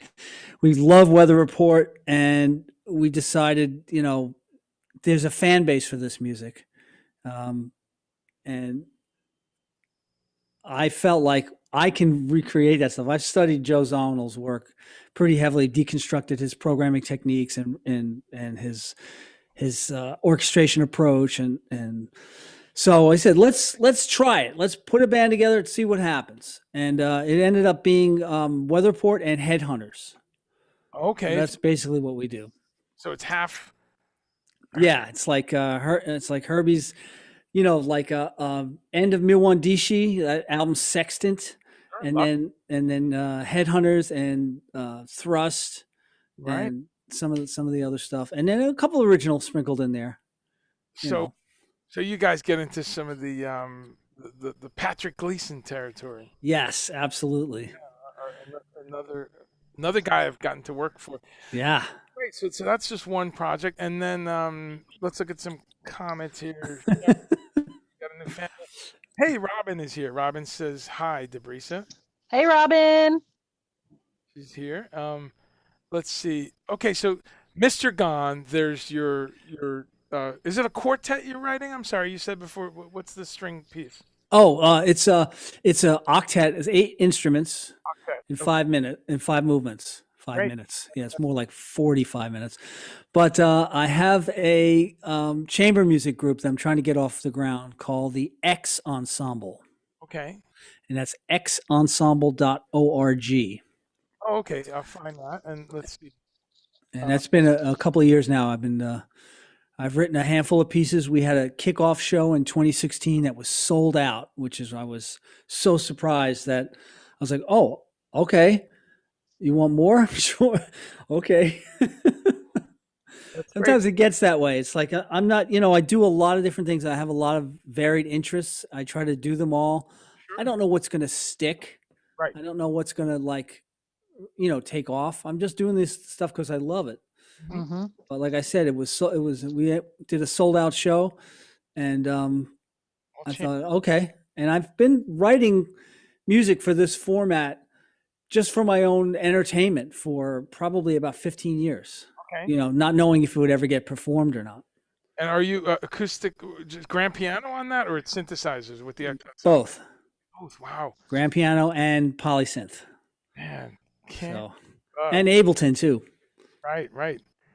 Speaking of polysynths, hey, Kendall Scott. Kendall Scott's in the house. Oh, Kendall Scott, what's up, bud? And wow. So tell us a little bit about on the road, because I asked Debrissa this question too. What was it like your first couple of times touring as a vegetarian? Like, did you carry some food, or did you just have the skill to just go anywhere and figure it out? Well, in the early days, it was definitely like I got to bring some shit with me, man, because I don't know what the hell I'm gonna find. But I started to seek out. Excuse me. I started to do kind of reconnaissance, especially when the internet became available, like in the late 90s. You started being able to use Google and things like that, of finding these little local vegetarian restaurants or health food stores in like every town we went to. And so I started making a catalog.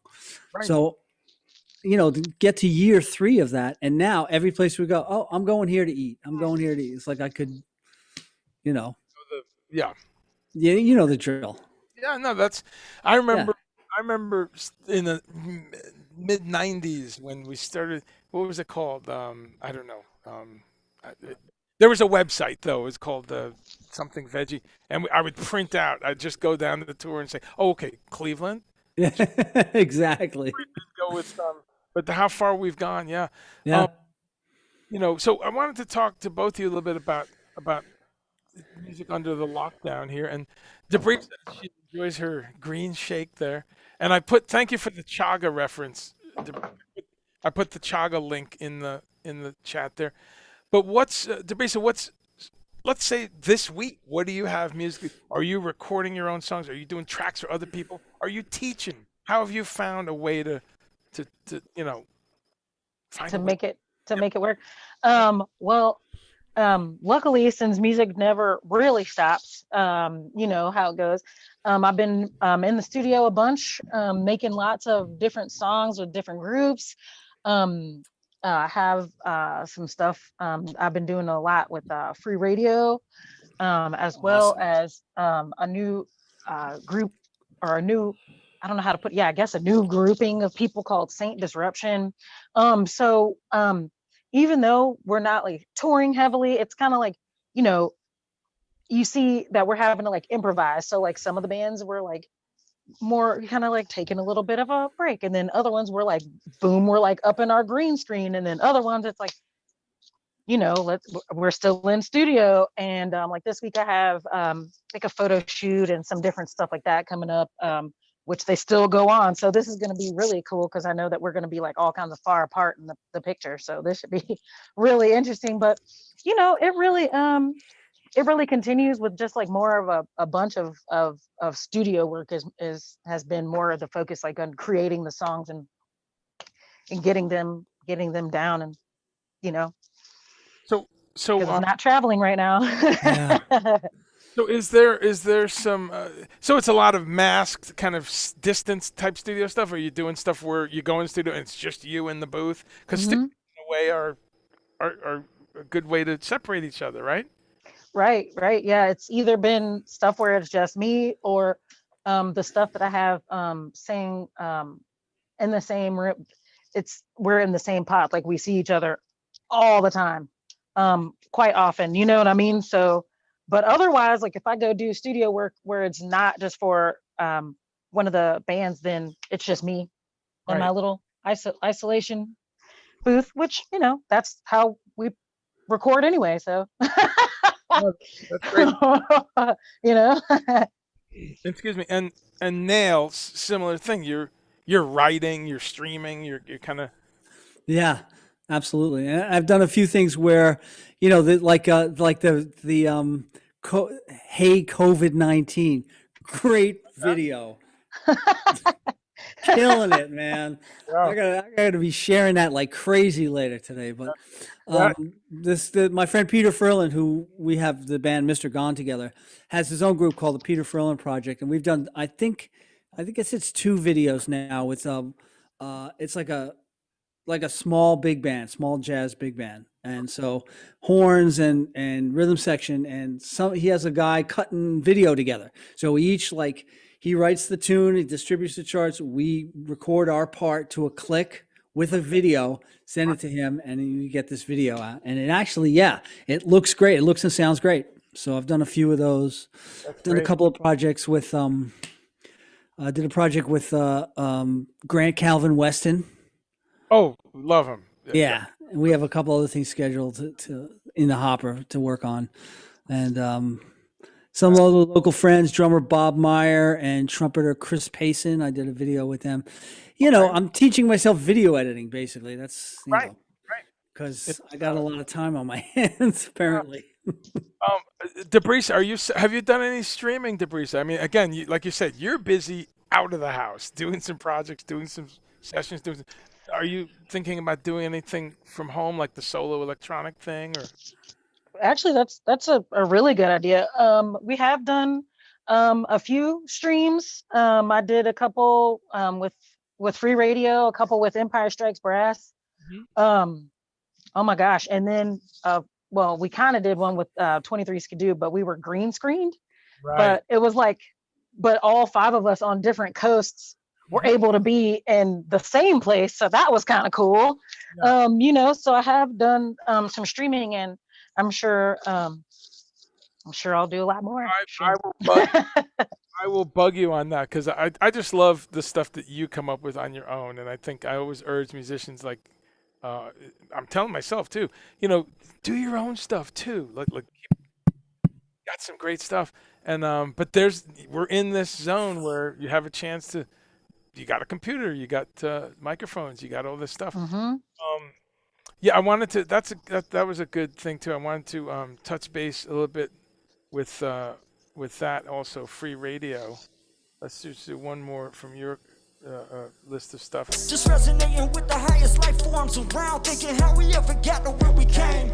Recognizing time is present, beautiful minds effervescent. Resonating through me, truly beauty at its essence. I'm ready here for you to be the ruler of our kingdom. Safeguarding the ideas, turning night a we again. Consciousness is rising, illuminating and shining through the darkness. From where your heart is. Everyone's an artist, we taking the scenic route. Turn your music all the way, I'll show you what we about. Yo, revolutionary and bold, we out here getting stronger, we've been carrying loads. Million pen to the right, and when the story is told, this is recent, huh? Brand new. Yeah, we gon' take it to the outer limits. Yeah. It's cause the power's in it. Yeah. Bring the soul, you know how we get fit. Yeah. Give thanks for the present gifted. They gonna need a lot of inks to write our story. Few strokes of the press. Gotta keep your head up and your ears pinned back. When you stop paying attention, then that's when they will attack. Ain't nothing in this world playing with you, in fact. And I pray to God your mama or your daddy taught you that. Fantastic. Yeah. So that's a whole other thing. Damn. Wow. Awesome. Right? Yeah. Neil, have you done any stuff where you've had to go out and do some masked thing and stay 6 feet away yet? Have you? Yeah, I've done a couple. Just like last summer, I had more gigs than I thought I was gonna have. Just local places, breweries, certain venues, all outside. masked. Um, you know, Yeah. it was weird, especially I had one in July after not doing anything for like 4 months, and I wasn't even sure what to do. And we got on stage. We're like, okay, now we're supposed to make sound at the same time. It was like there was this moment of like, this is, but then I ended up having like 3 or 4 gigs in August and a bunch in September. We did a concert in my backyard, which we streamed. I have a big backyard. So I had people over and,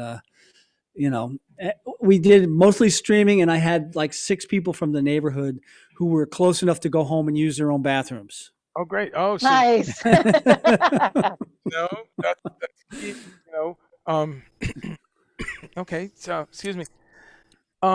Yeah, man, I haven't played out yet. It's funny. This all happened in a time of my life where I tour so much. You guys know we all talk to each other on the road. I've talked to both of you from another country. On a hey, what's up? Where are you? Berlin. Where are you? And sometimes either of you are somewhere else. But I've toured so much that I'm totally fine being home still. It hasn't. I've never been here in spring, summer, and fall in one line. I'm always, one of those. So that's one thing. And then it's also simultaneous to me getting into being a solo artist a lot more. So you've played out. Debrissa, have you actually played any gigs where it's a mask and you got to stand away and everything? Have you played a gig? Because I know you've been doing sessions. I have. We played a show at the Salvage Station at the end of November or mid-November. So that's it was outside. Mhm. And and it's no matter what, and obviously everyone was okay, right? Mhm. And it's funny. It's really a crapshoot because people that aren't from here might not know this, but Debrissa knows that very same place had a crazy blow up, right? You heard about that? That benefit. Yep. That's right. So you just don't know. All you can do is be careful. You can't be paranoid. It cannot stop our lives because then the terrorists win. But you just got to be really careful. Yeah. But, there was a gig at the same place you were just saying where 2 of the guys in the band had it, so the microphone was the hot spot, and I think Oh boy. people got it that night. Thank goodness not for me. I am so OCD. I can't, even in regular times, I can't share a microphone with somebody else's hot breath on my mic. I cannot. It just trips me out because I kind of eat microphones. Yeah. It's like not okay, but I'm like up on the thing, and then sometimes pretty much yeah. I can't have anybody else using my microphone because of how close proximity I have always. So you bring your own? Yeah. Okay, good. Yeah. Because forget it, but that's the key. If we're careful, these things can keep happening. Yeah. That's great. So Neil, I wanted to introduce people to this as well. This is get an idea. Is this a little bit like what Friday might be like a little bit? Let's see.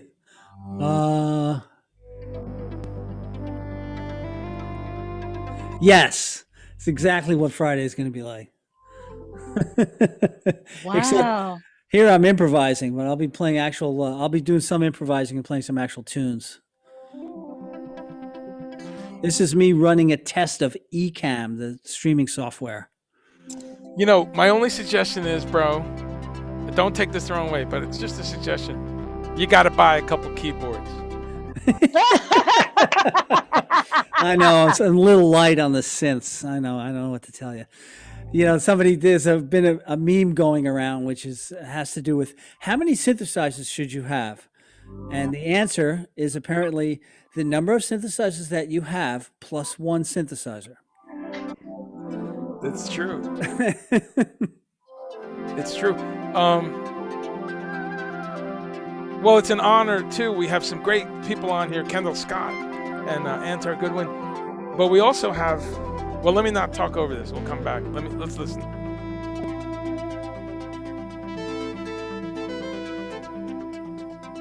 You can see me scrambling to get patches.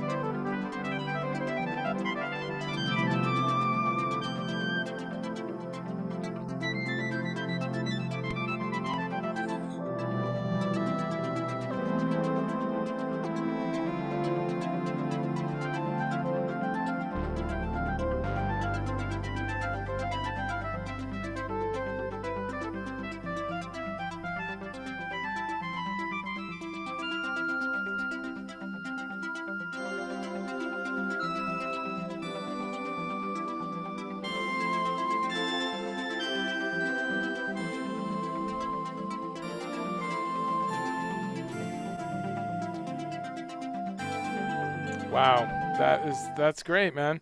So Hmm. that's Thanks. a Thank little you. taster. And folks, that's just Nail checking stuff out and And that's live in the room, that's yeah, like no sequencing or anything. that's great. And again, Friday night, 9 o'clock. You can get the link. I put it here or nailmusic.com. Let's all check that out, and it'll be it's by donation, right? So people can come in and there's a tip jar. Yeah, there'll be a tip jar, and nobody has to donate. And I'm always amazed at people's generosity. It's Well, just astounding. this is part of what we're all talking about is getting the word out and direct patronage from fans. So things like Bandcamp. I know you got a nice Bandcamp. We're going to check that out. We've Yes, I do. let's see, a couple people jumping in and loving this. Todd Reynolds is here, which shout out to our man Todd, who Todd My Reynolds. man Todd. If you see him on there, friend him and check him out. He's got this great series of classes. Debrissa, you should check that out. If you're going, should I get into some streaming stuff? Check out Todd Reynolds on the links because he's got a great program that himself and his better half Isabel does, and it's a program called Level Up Your Web Presence. Mm. And that's it. It's what a great title. It says everything. It's a multimedia sort of presentation to encourage musicians who are starting maybe from zero. Never don't even have a computer. He will walk you through. Here's some basic ideas, right? And Yeah. or folks like myself and Nail who kind of have some stuff happening. We got some stuff. We got some mixers. We got some faces and cameras. Yeah. He's been great about giving us ideas. Even those of us who've been streaming for years, there's always something to learn. So it's great to have Todd here because he's right in the mix with all this. I'll Level up. definitely check that out. Sorry, yeah, level up your virtual presence. Sorry. Yeah. Shout out to Todd, man. Hey, Todd, I've been working on my lighting. I realized today for the first time that, wow, maybe I actually do need a diffuser. But Look at my lighting. Thanks. yeah, Todd. I've gone from that to a little bit more like that. I'm still working on it. There you go. You got to get yeah, that balance. Because then it's like that's not good. no. And that's not good. Well, depends on what you're going for. If it's great if that's what you're going for.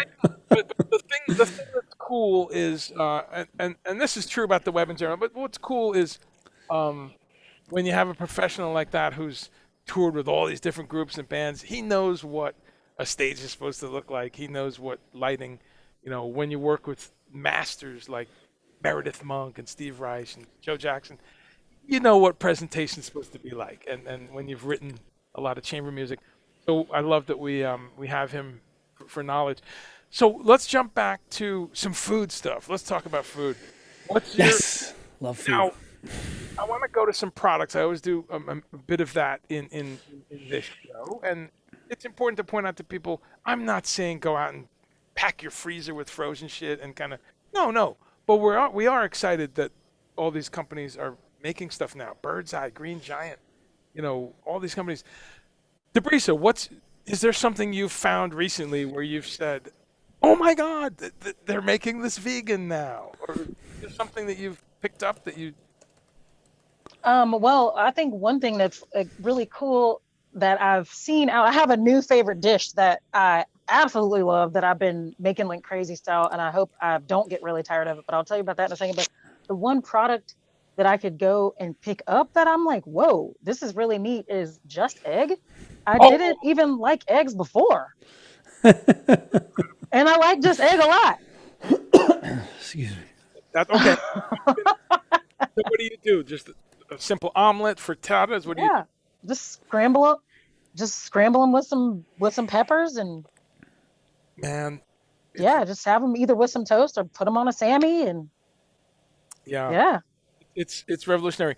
Of course, this is this stuff made from a mung bean protein, which it turns out has a very eggy consistency. It's kind of- consistency.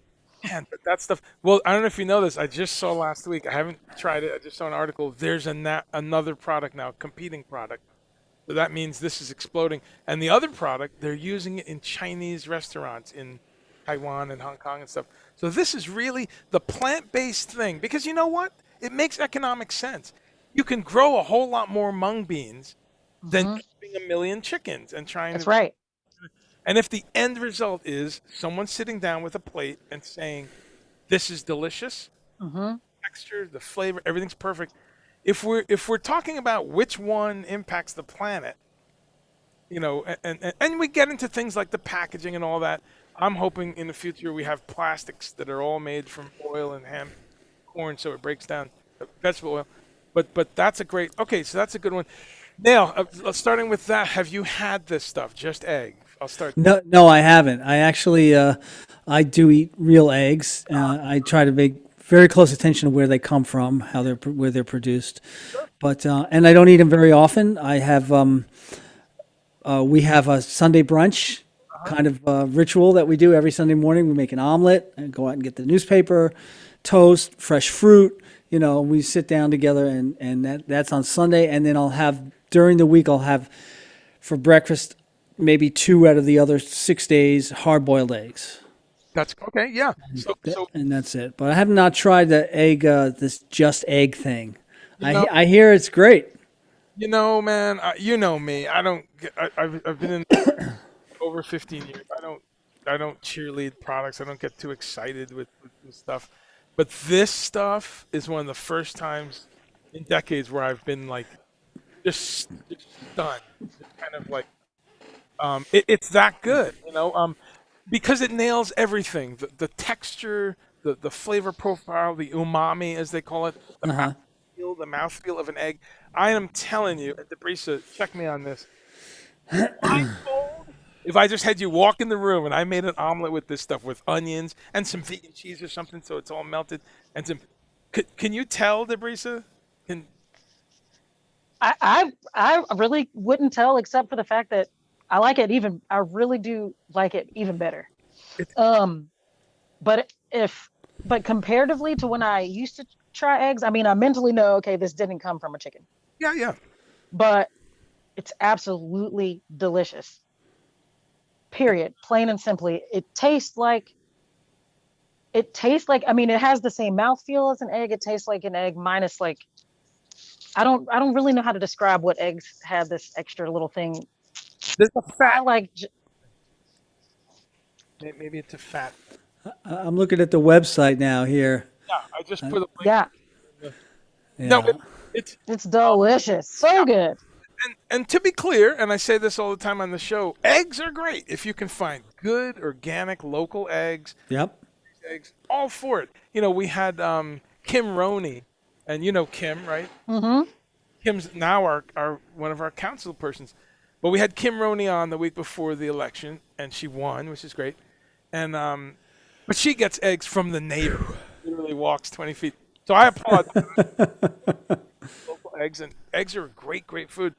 So if we can get more people to do that, get it from the backyard or down the street. Unfortunately, though, the 75 trillion eggs that are in our system are problematic. So I'm excited about these other products for people who are, look cholesterol issues or the environmental part. So yeah, definitely try it and people check that out. How about you, Neil? What then? Is there a product lately that you? Yes, I called it up and I'm like, oh, we're talking about products. Let me think. What is it? What? I'm like, I'm kind of old. My memory is pretty much shot. So there's like a handful of products. I can't remember the name of any of them, but I did remember the name of one, and it's this vegan cheese substitute called by a company called Violife. Amazing. And this stuff, I think they're from England actually. And the only problem I have with them is, as far as I know, their packaging is not recyclable. They're not coded with the recycling code. And I've actually written to them about that, and they say, "Oh, we're working on it." But the stuff tastes amazing. It's a great product. I love they make all different kinds of things, and there's a couple others too. There's I can't remember anything anymore. How about Miyoko's? Have you had her? Yes, that's the other one. Yep. They have this mozzarella. Oh, it's silly. It's silly. It's ridiculous. And I would just, snack on it. Take a knife, cut off little slices, and it's like. And my friends who still eat dairy say this doesn't taste anything like mozzarella, and it's like, yeah, but that's okay. I don't mind. Mozzarella, mozzarella is one of the ones that's kind of tough because it's got that rubbery kind of. Yeah. So that's maybe the one that's not. Cheddar, however, has been nailed. We had some the other day from a company called Rind, who's going to be on the show in a couple weeks. And Rind does French style, like those moldy blue cheese type thing. Ooh. Yes, and they Ooh. that's incredible. And check them out. It's rind.nyc. They're in New York. So some cheeses better than others, Yeah. But what's fascinating, it's kind of like you have so many people working on it now. It's so popular that solutions are coming up. Debrissa, is there a dairy alternative that you like? Because we got the company in town, Dare. Dare E or Dare E or whatever that company. Dare cheese or I don't know. Their vegan cheese is delicious. I also like Mayoko's a lot. Their what is the one? Pepper Jack. Their pepper jack is in the block. You get it in the block.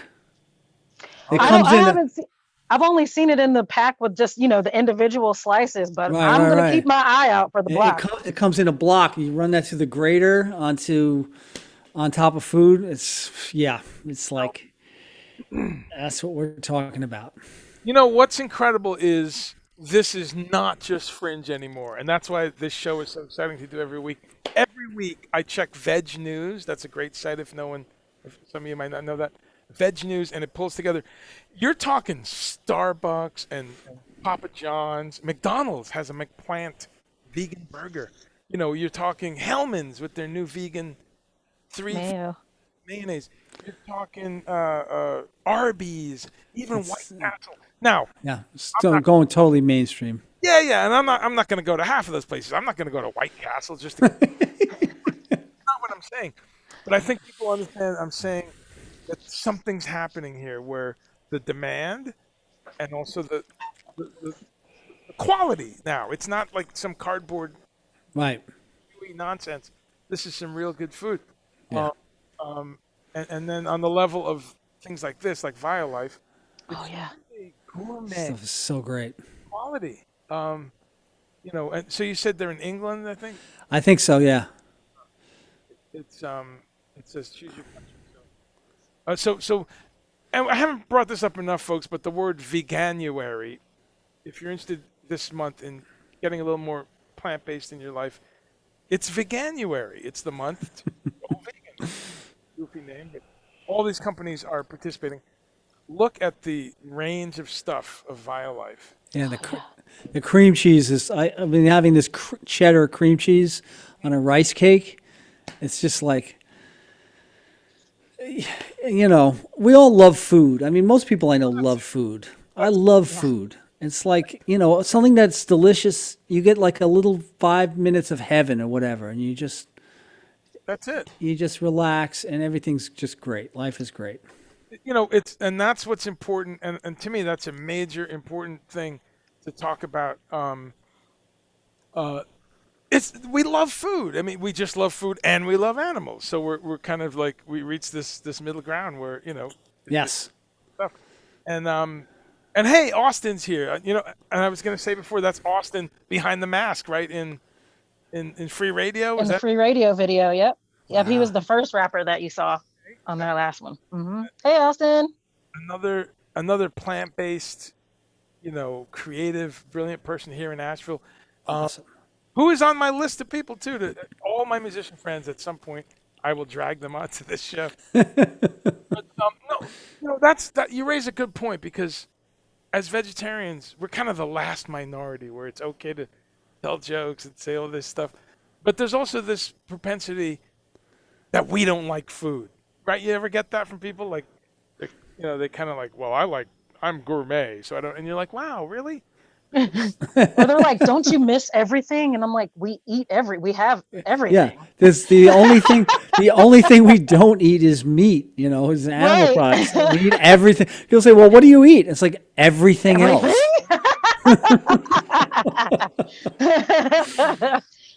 Yeah. Debrissa, I loved it on your Facebook. You say everything you can eat, I can eat vegan, which That's right. is friendly. Tell me I want to ask both of you this, but Debrissa, if you, in your life, in family, friends, is there anybody that's come along and said, you know what, you've made me this sandwich 3 or 4 times. I want to try this meatless thing, or I'm not feeling well. What's the deal with all this? Tell me how it has spread out from you.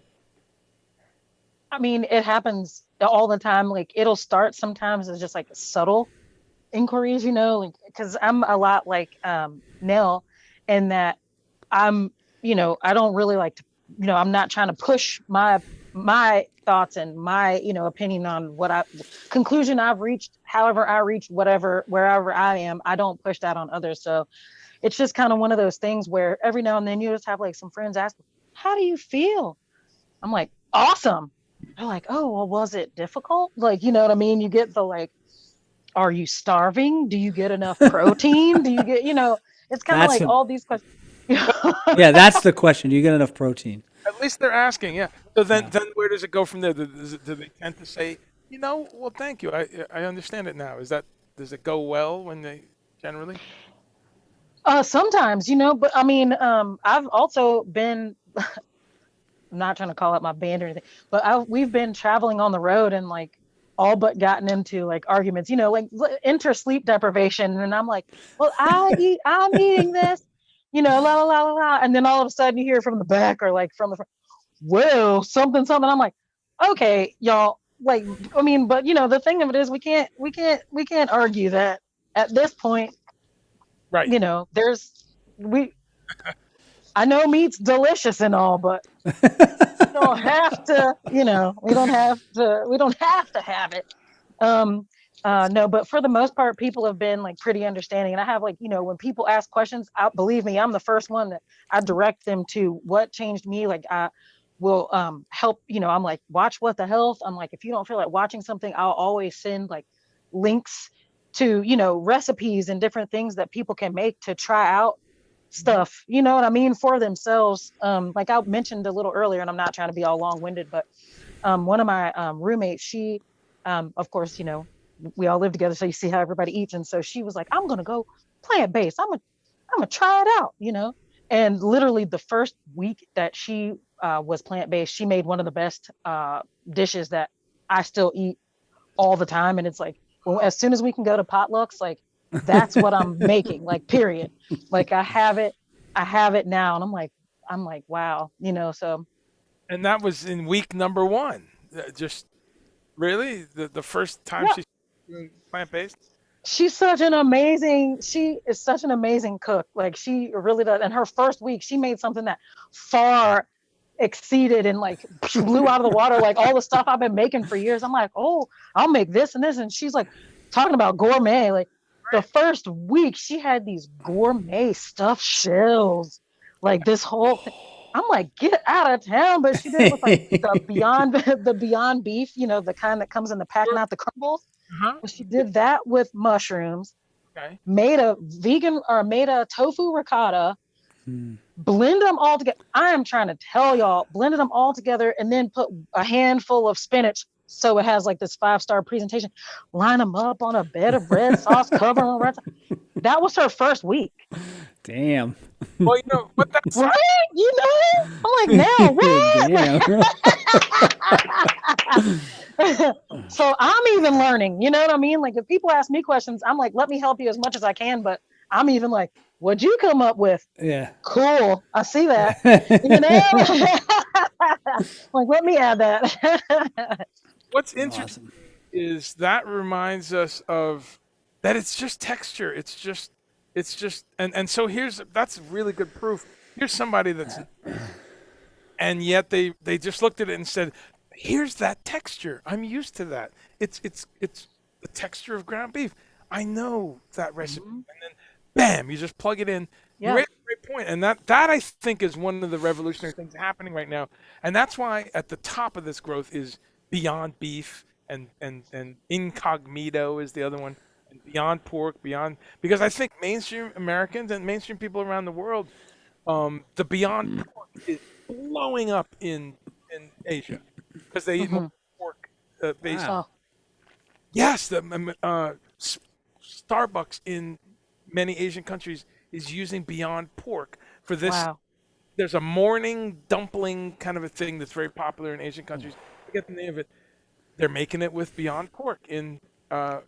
So the point of that is that people recognize the texture, the flavor. You know, Mm-hmm. Dale, how about you? In your many years vegetarian, how's it? How can you say like, wow, yes, my sister became vegetarian, or my good friend? Have you impacted someone? Have you passed this on? You know, it's kind of weird because actually, I can't say that that's happened. I've had a lot of people that have asked me about it, but you know, people are really, at least in my age group. I mean, there's every now and then people I meet are like, oh yes, I'm a vegetarian also. You know, blah blah, and then the discussion proceeds from there. But I've not. It hasn't really happened. Like when I first became a vegetarian, it was pretty splinter. You know, it was like I was like the only one I knew for a long time. And then as I grew older and I started meeting more and more people, then I would find other people that were vegetarians for as long as I was or in the same ballpark.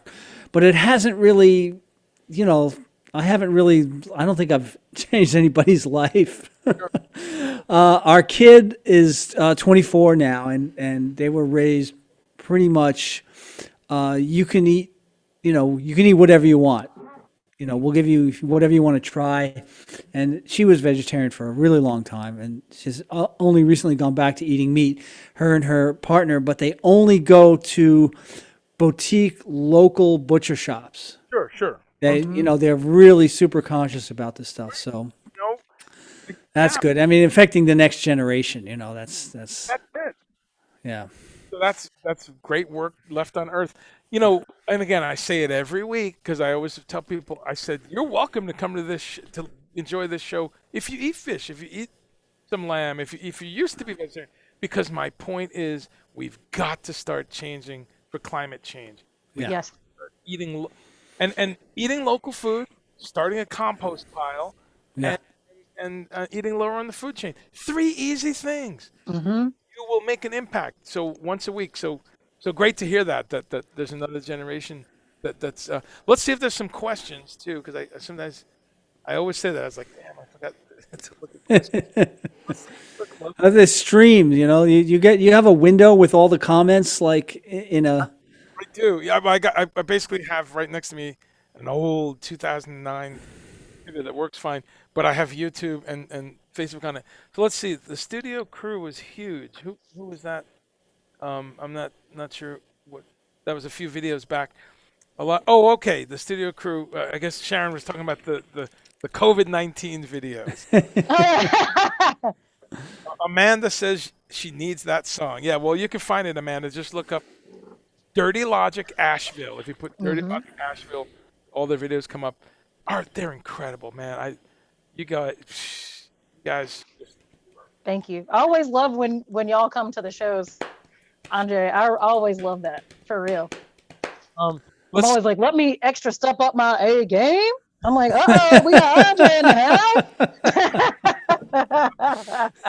house. Well, we came Halloween one time. You guys did a Halloween show, remember? And what's cool about this band too is that they do a whole Steely Dan set and then a mini set of yacht rock. Yes, yeah, Oh. That's right. That's right. We did. That's right. Really? Well, this. That could be a deal breaker for me. I don't know. Well, this. Oh, you would have loved it, man. Yeah, you would have loved it. Even I have limits. You know what I'm saying?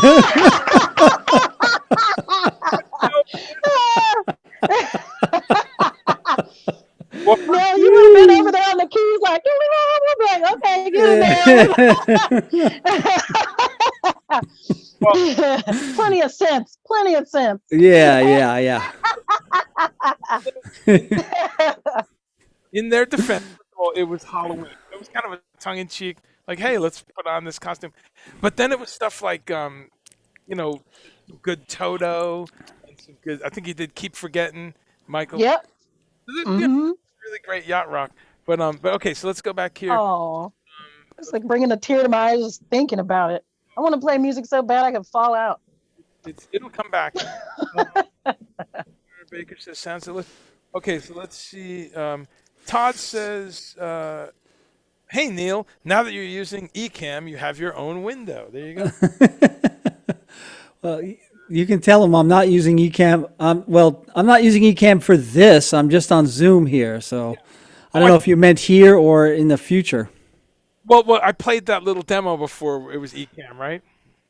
The little Yes. Yeah. I think he saw that. Ah, yes. Food can be very emotional, absolutely, and amen to local food. Yes. Sharon says, going meatless, plant-based can powerfully spark creativity. It's another opportunity to improvise. April Bennett says, send me a recipe, Debrissa. April B.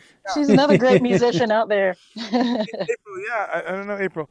Someone has the Parmesan. Okay, well, let's talk about that for a minute. Do you think, let's put the two things together, the music and the plant-based life. Would you say you reach a clarity or a certain type of energy when you really, have that great plant-based meal? I mean, do you ever sit there in your creative space going, man, I'm feeling it. I feel clear and powerful.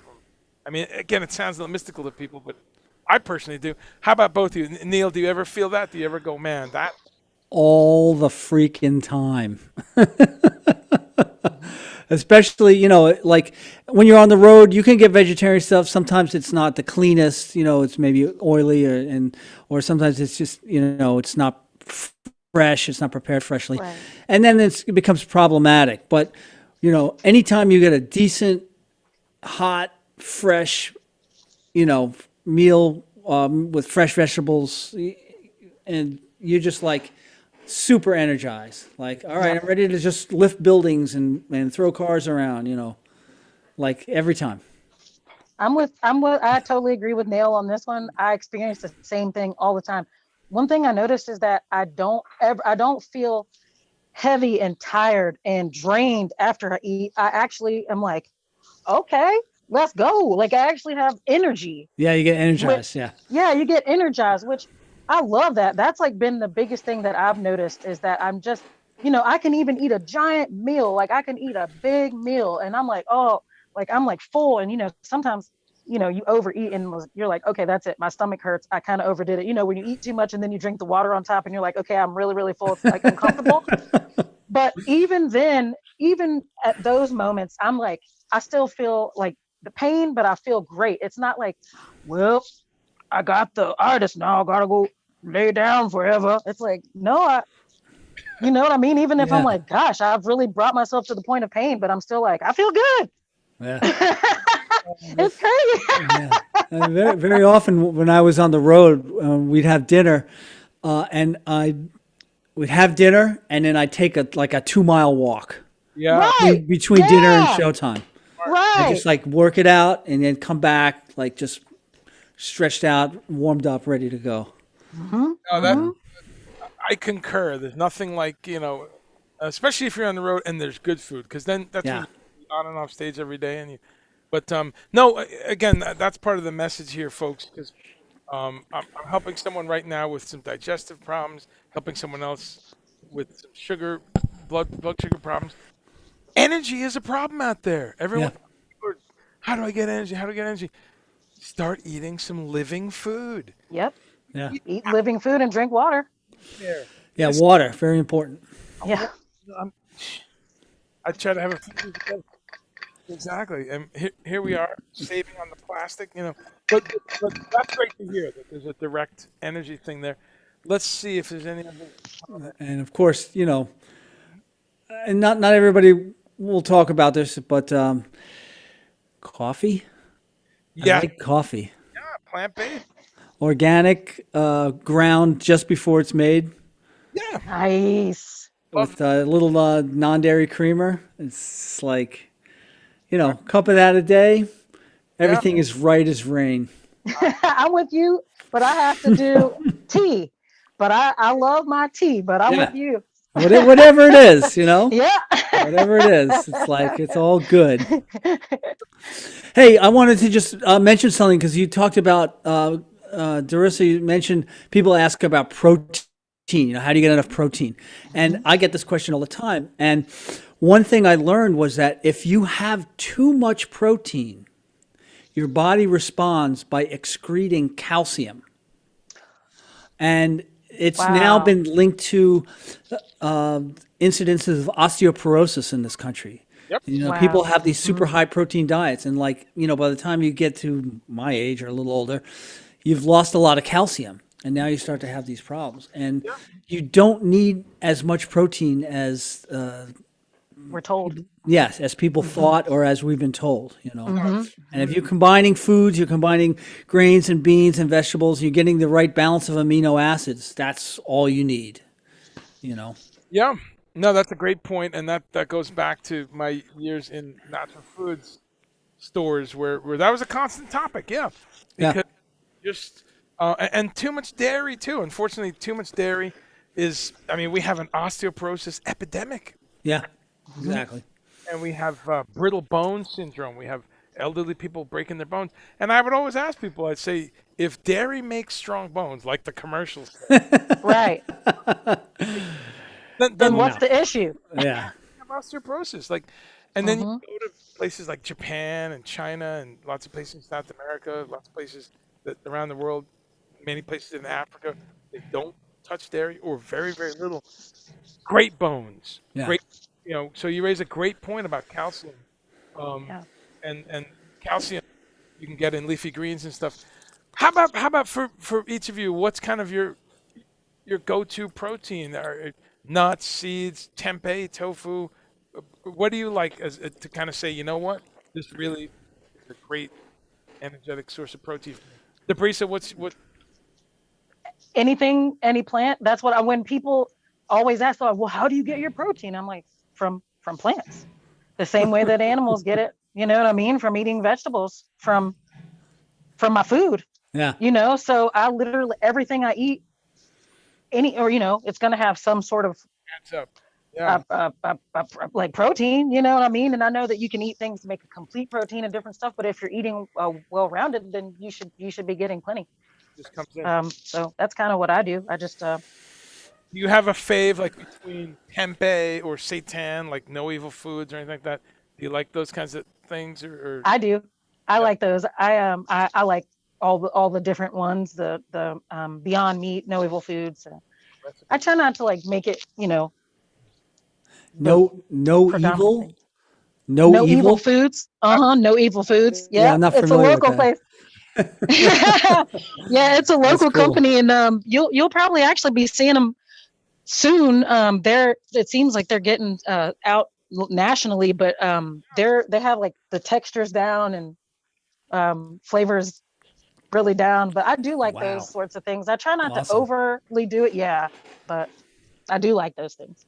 Yeah, now they are in. Uh, They're local, so we're always excited about them. They're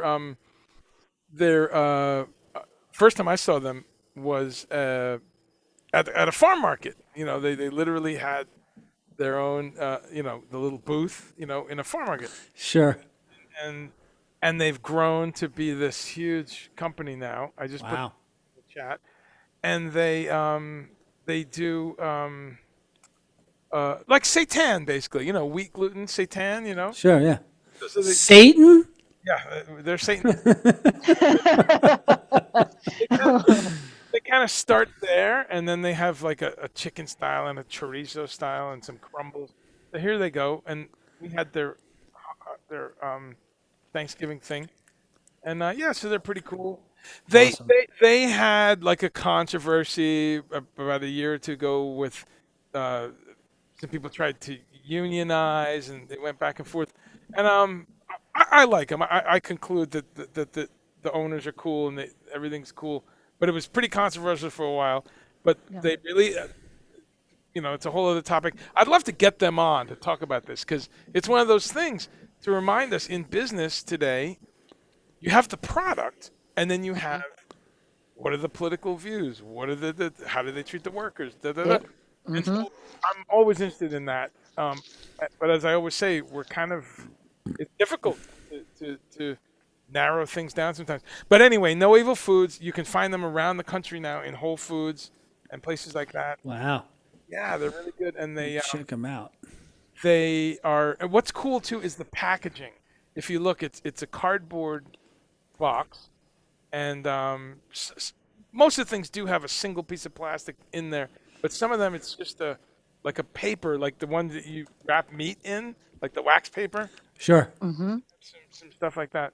So No Evil Foods, yeah, that's another. So, Nice. how about you, Now? Do you like tempeh? Do you like seitan? Do you like just beans? And what's Well, your, I found myself having a kind of sensitivity to wheat, and I attribute this to how wheat is raised in this country and the kind of products you can get. So I took myself off of wheat. I'm not celiac or anything, but I started to feel better. yeah, So I had to remove seitan from my diet, although I really enjoy it very much. I like it very much. But tofu and tempeh, really, or just beans, yeah. combined with grains and vegetables, it's like, it's really simple. There's nothing. Tofu can be made in so many different ways. And when I was a little kid, my grandmother used to make this tuna salad with like chopped onions and celery and pickle relish. And so now I take tempeh and grate it up and a little bit vegan mayonnaise and I basically make the same recipe, and it's like, it's grandma's tuna salad. And it just makes me so happy. Thank you for saying that, Neil. I'm gonna try that because the tuna style substitute sort of things I found not so much. So I'm they're gonna not try it great. with tempeh for Yeah, sure. yeah. You just put it on a grater, and like you would with cheese or something, and you get this like fluffy stuff that then is malleable, and then you can do things with. Yeah, it's great for sandwiches. Oh, like when I was doing dance classes, I would make a sandwich for myself to take to work every day, and they had vegan options at the college that I work with, but it's college food. It's not great, Right. So after 28 years, like for the last 10 years, I was just making my own lunch. Right. And I would make a batch of this stuff on Monday and just make sandwiches all week. All week. Have y'all had cashew and olive spread? Yes. Oh yeah, yeah. Oh, That stuff is great. when you said it's great for sandwiches, it immediately made me think of cashew and olive spread because it has that nice, texture on the sandwich. I'm like, Yeah, but you got to juice it up. Lettuce, tomato, onion, spicy pickle slices. You got to when you're making a sandwich, you got to get it. You got to get in there. You got to get serious. That's right. That's right. For real though, you can't just have that one ingredient. And that was like one thing I kind of noticed. Like when I ate meat, like I would be like totally fine with I'll have a bologna sandwich with a bologna. Yeah, and And maybe mustard. a little mustard. And that's it. Right. And now when I make sandwiches, it's like a sandwich with veggies and all this stuff. It's like, yeah. That's what we're talking about. I feel like we'd all have a great time eating. Yeah. Yeah, we should have a big communal meal when this is all over. Can't wait. Oh yeah. This is all prep time for this. Now, what do you do? You use some sort of gluten-free bread these days for having sandwiches? Yeah, I do actually. I've settled on this stuff called Canyon bread. One thing I find with gluten-free products is sometimes they're very high in carbs, Yeah. and I don't react too great to that. So I have to try to watch that. But I found this stuff called Canyon bread, which is it's light. It's good. It's Any supermarket kind of thing. yeah, and it's we get it at the local health food store, which up here is called Nature's Pantry. Okay. The nearest Whole Foods is 45 minutes away. Okay. So we just support our local places. Yeah, this place, Canyon That looks Bakehouse. good. Yeah, the stuff is great. It's Okay. great. So I'll add that to that. What's great, and I really appreciate the folks who come check the show out because people share ideas. People write me back a week later and say, "This happened the other day. A woman, her child was gluten free, and much like you, found the siete and added it to your world."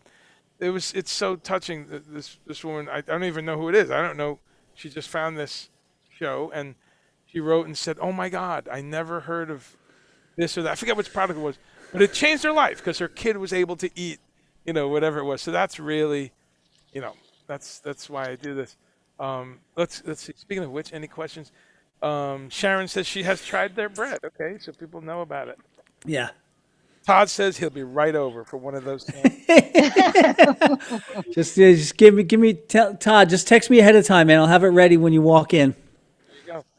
Sharon says Field Roast and Sweet Earth. Yeah, those. Have you all had those companies, Sweet Earth and Field Roast? Yeah. Yeah.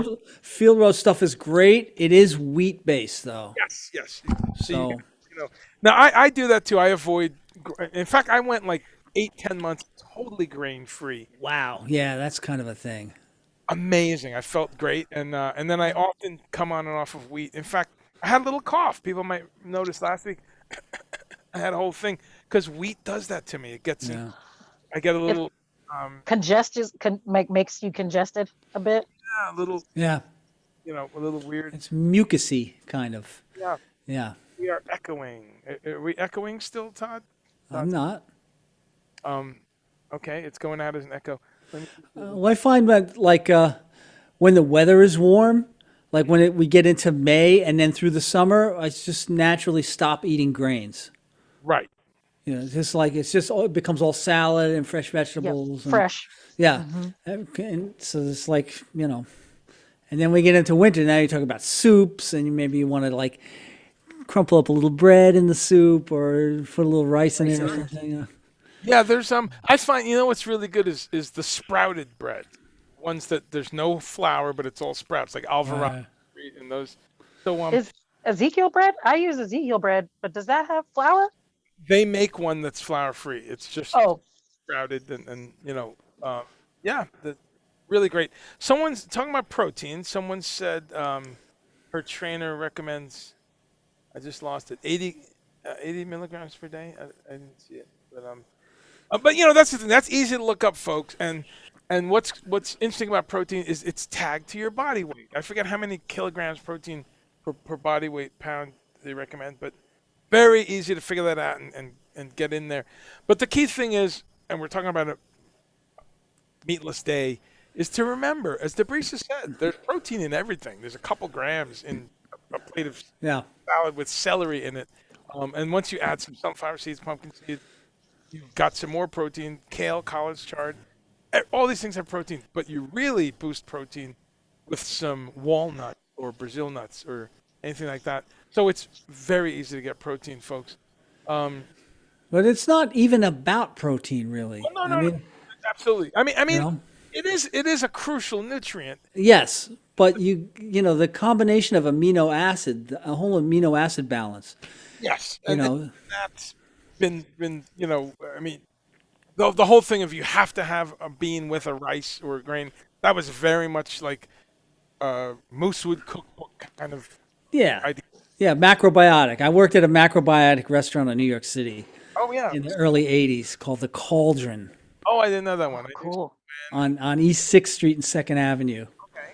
And so, it's heavy. These guys are heavy duty. You learned a lot of stuff about the theory and what to eat.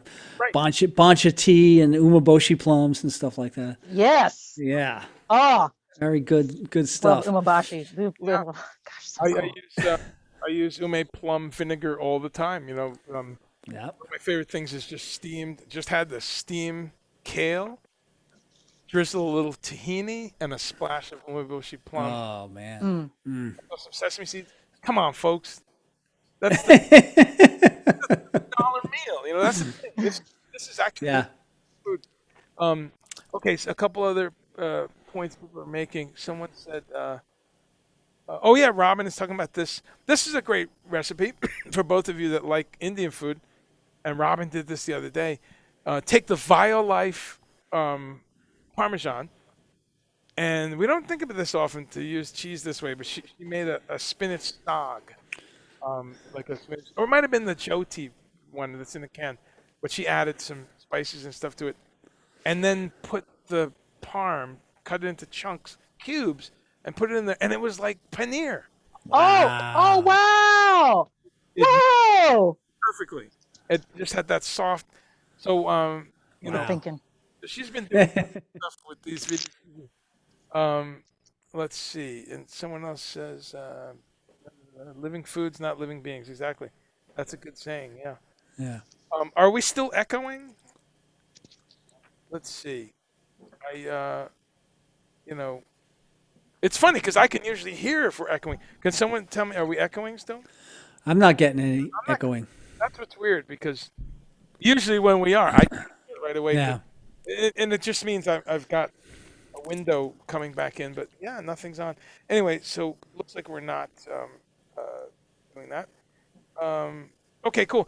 I wanted to jump to one more bit of music, and we're going to wrap in just a couple of minutes. Thank you both for sticking around for so long. You both have another 5 minutes? Yeah. For you, Andre, I got all the time in the world, buddy. For real.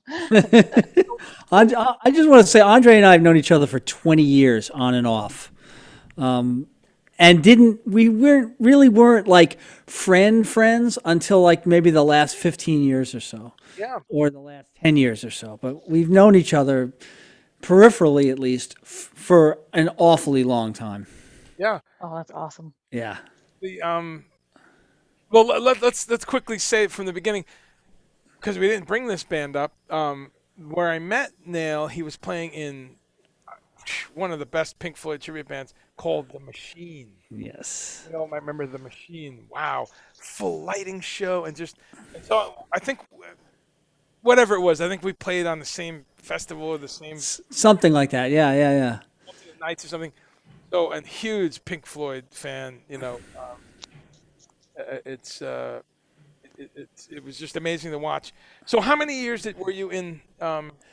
In the Machine, 96 to 2006. Wow, a decade. Okay. So a solid decade. We were doing between 50 and 125 shows a year. Okay. That's wow. That's every week, sometimes twice. Basically, yeah. 2, 3, sometimes 4 times a week. Like we could have 4 in one week and then nothing the next week and then 2 the week after that, you know. Wow.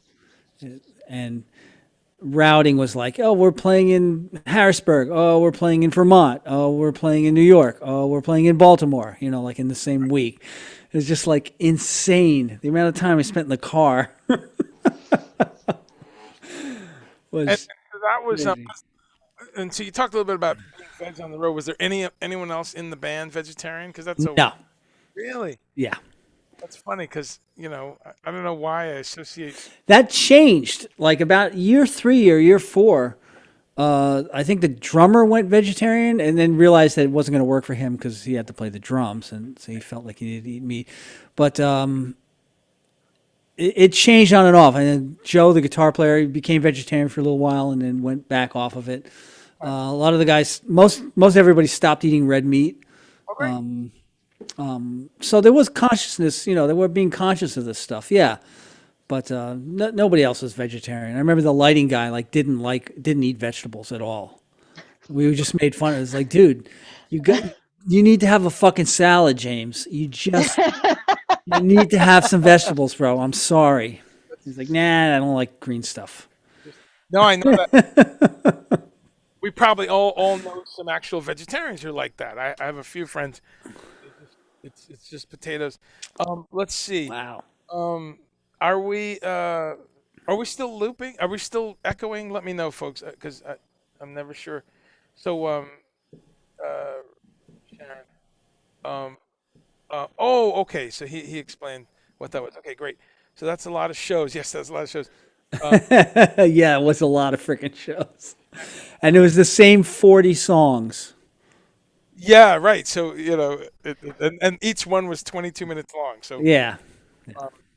that's great. Let's see. Okay, great. A couple good questions. This was a cool band too. I'm going to play a little clip here for people, and I'm not going to tell you what it is. Let's see how many hardcore fans there are. Here we go.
So, wow, really.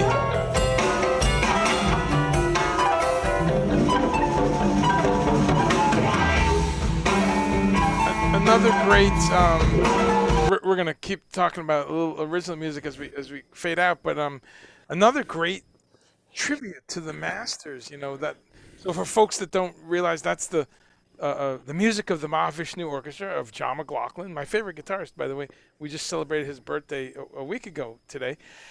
But wow, what an incredible band! That's the band of a guy named Greg Bendian, and he's had different lineups, and he's the drummer and percussionist. But it was so exciting seeing you join that band because I knew the band before. So tell us a little bit about Jan Hammer and like what that has meant to you.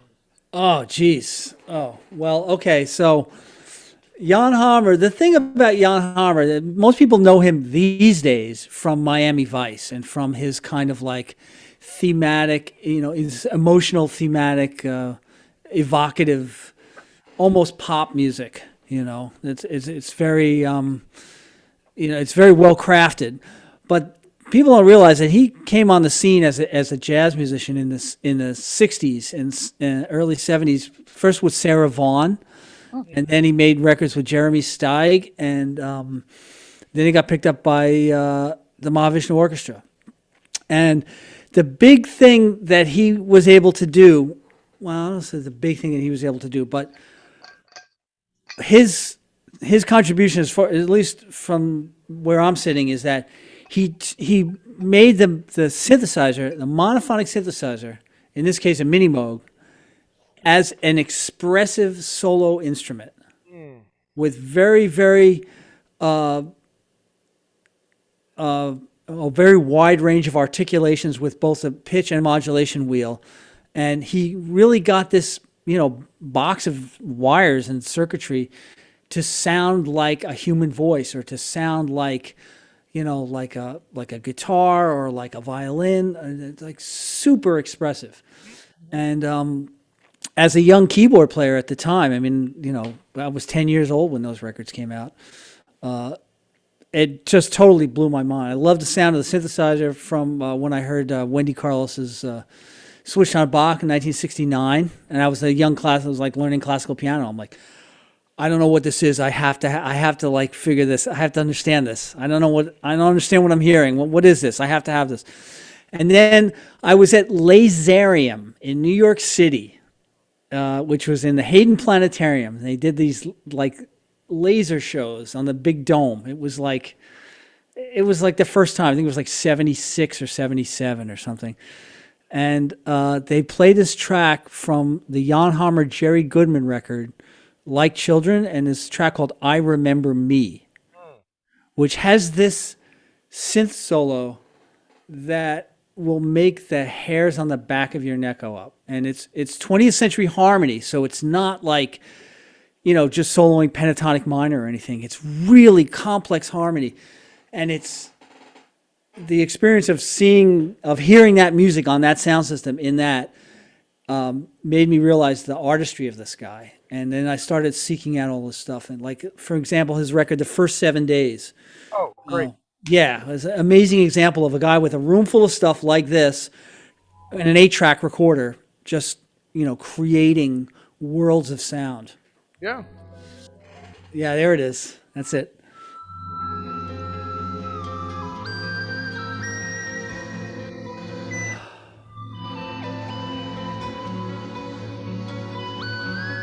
Oh yeah, it sounds like some otherworldly liar Yeah. or something. But well, that's a great history, great perspective for those of you who don't know Jan Hammer, which I can't believe. But what I love is there's always someone in the chat going, "Wow, I didn't know that," So that's cool. What are your thoughts on? Again, we talk about products, talk about what's exciting out there.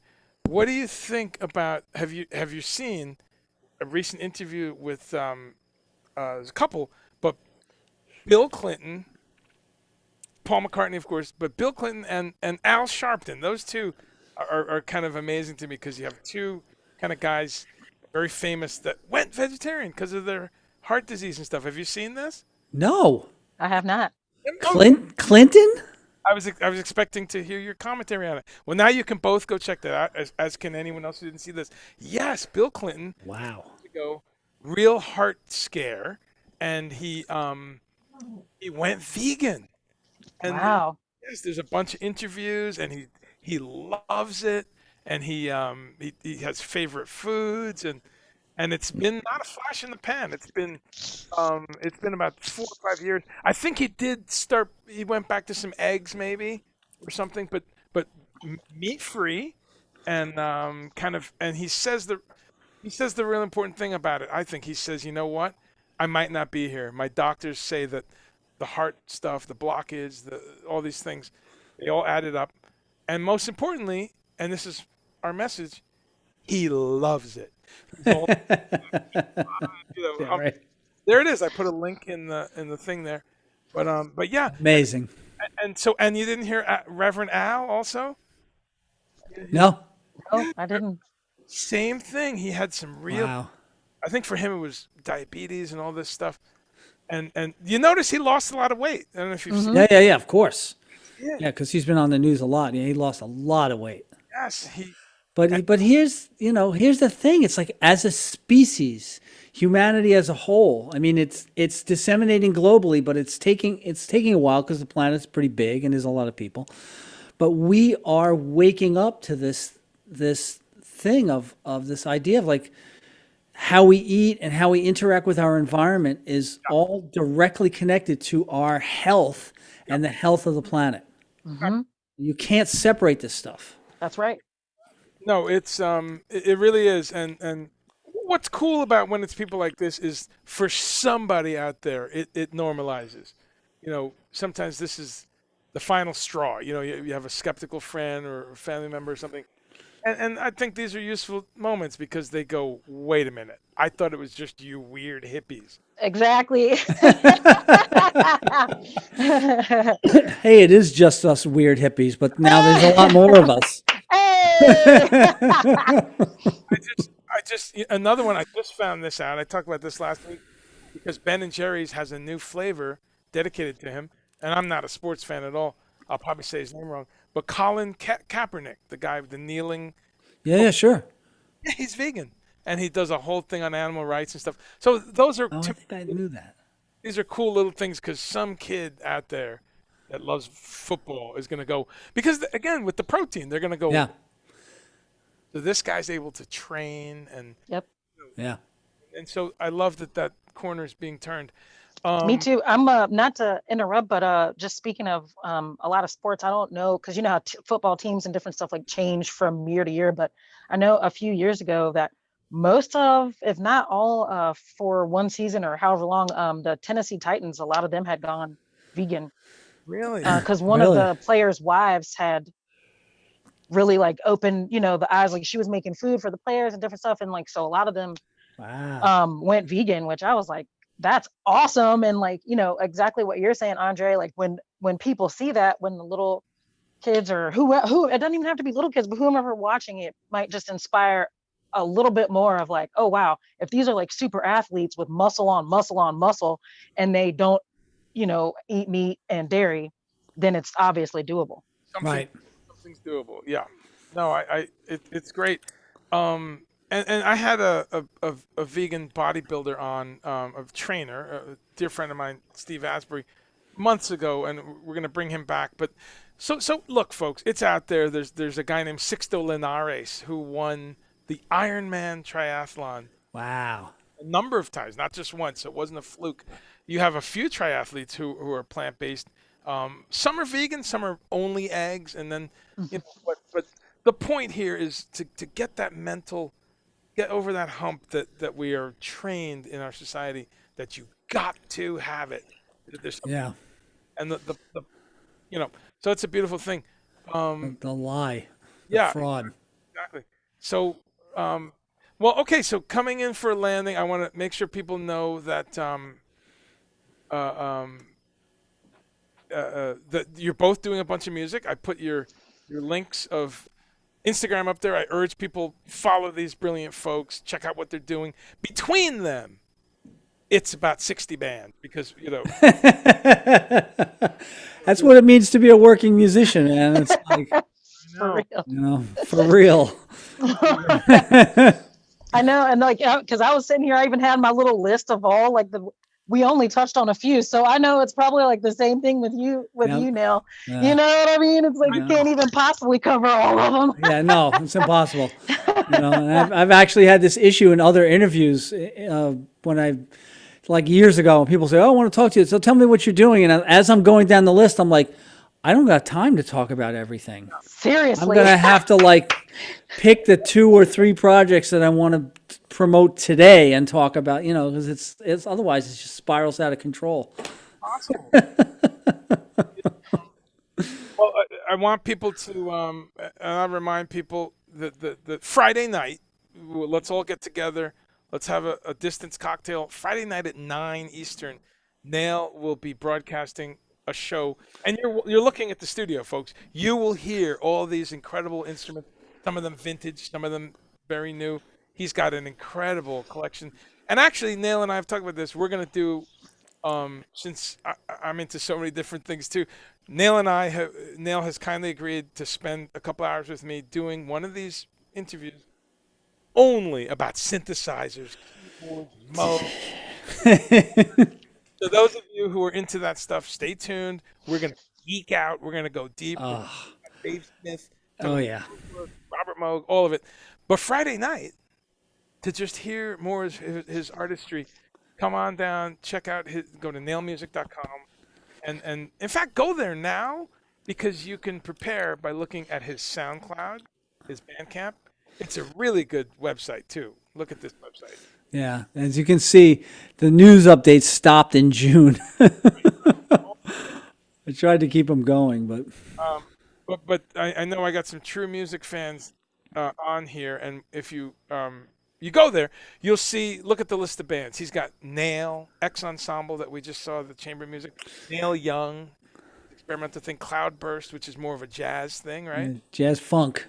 Super Cluster, what's that? Super Cluster is a like a Ornette style improvisational band with these 2 other cats that we've been playing together for 20 years, and we have just developed this vocabulary. Wow. And every time we get together, every time we play together, it's off the rails. And finally we're like, we should call this something because it's like something. So that's what we decided to call it. Super Cluster, and then there's Mr. Gone, which is the Weather Report group. Yep. The Furlan Project, he's a wonderful player, so you're in his band also. Yep. And then there's an organ trio. So what's that? Organ, drums, and trombone. Oh, come on. Ooh. And the guy plays trombone and electronics. Oh, cool. Joe Gill, like with pedals? Yeah.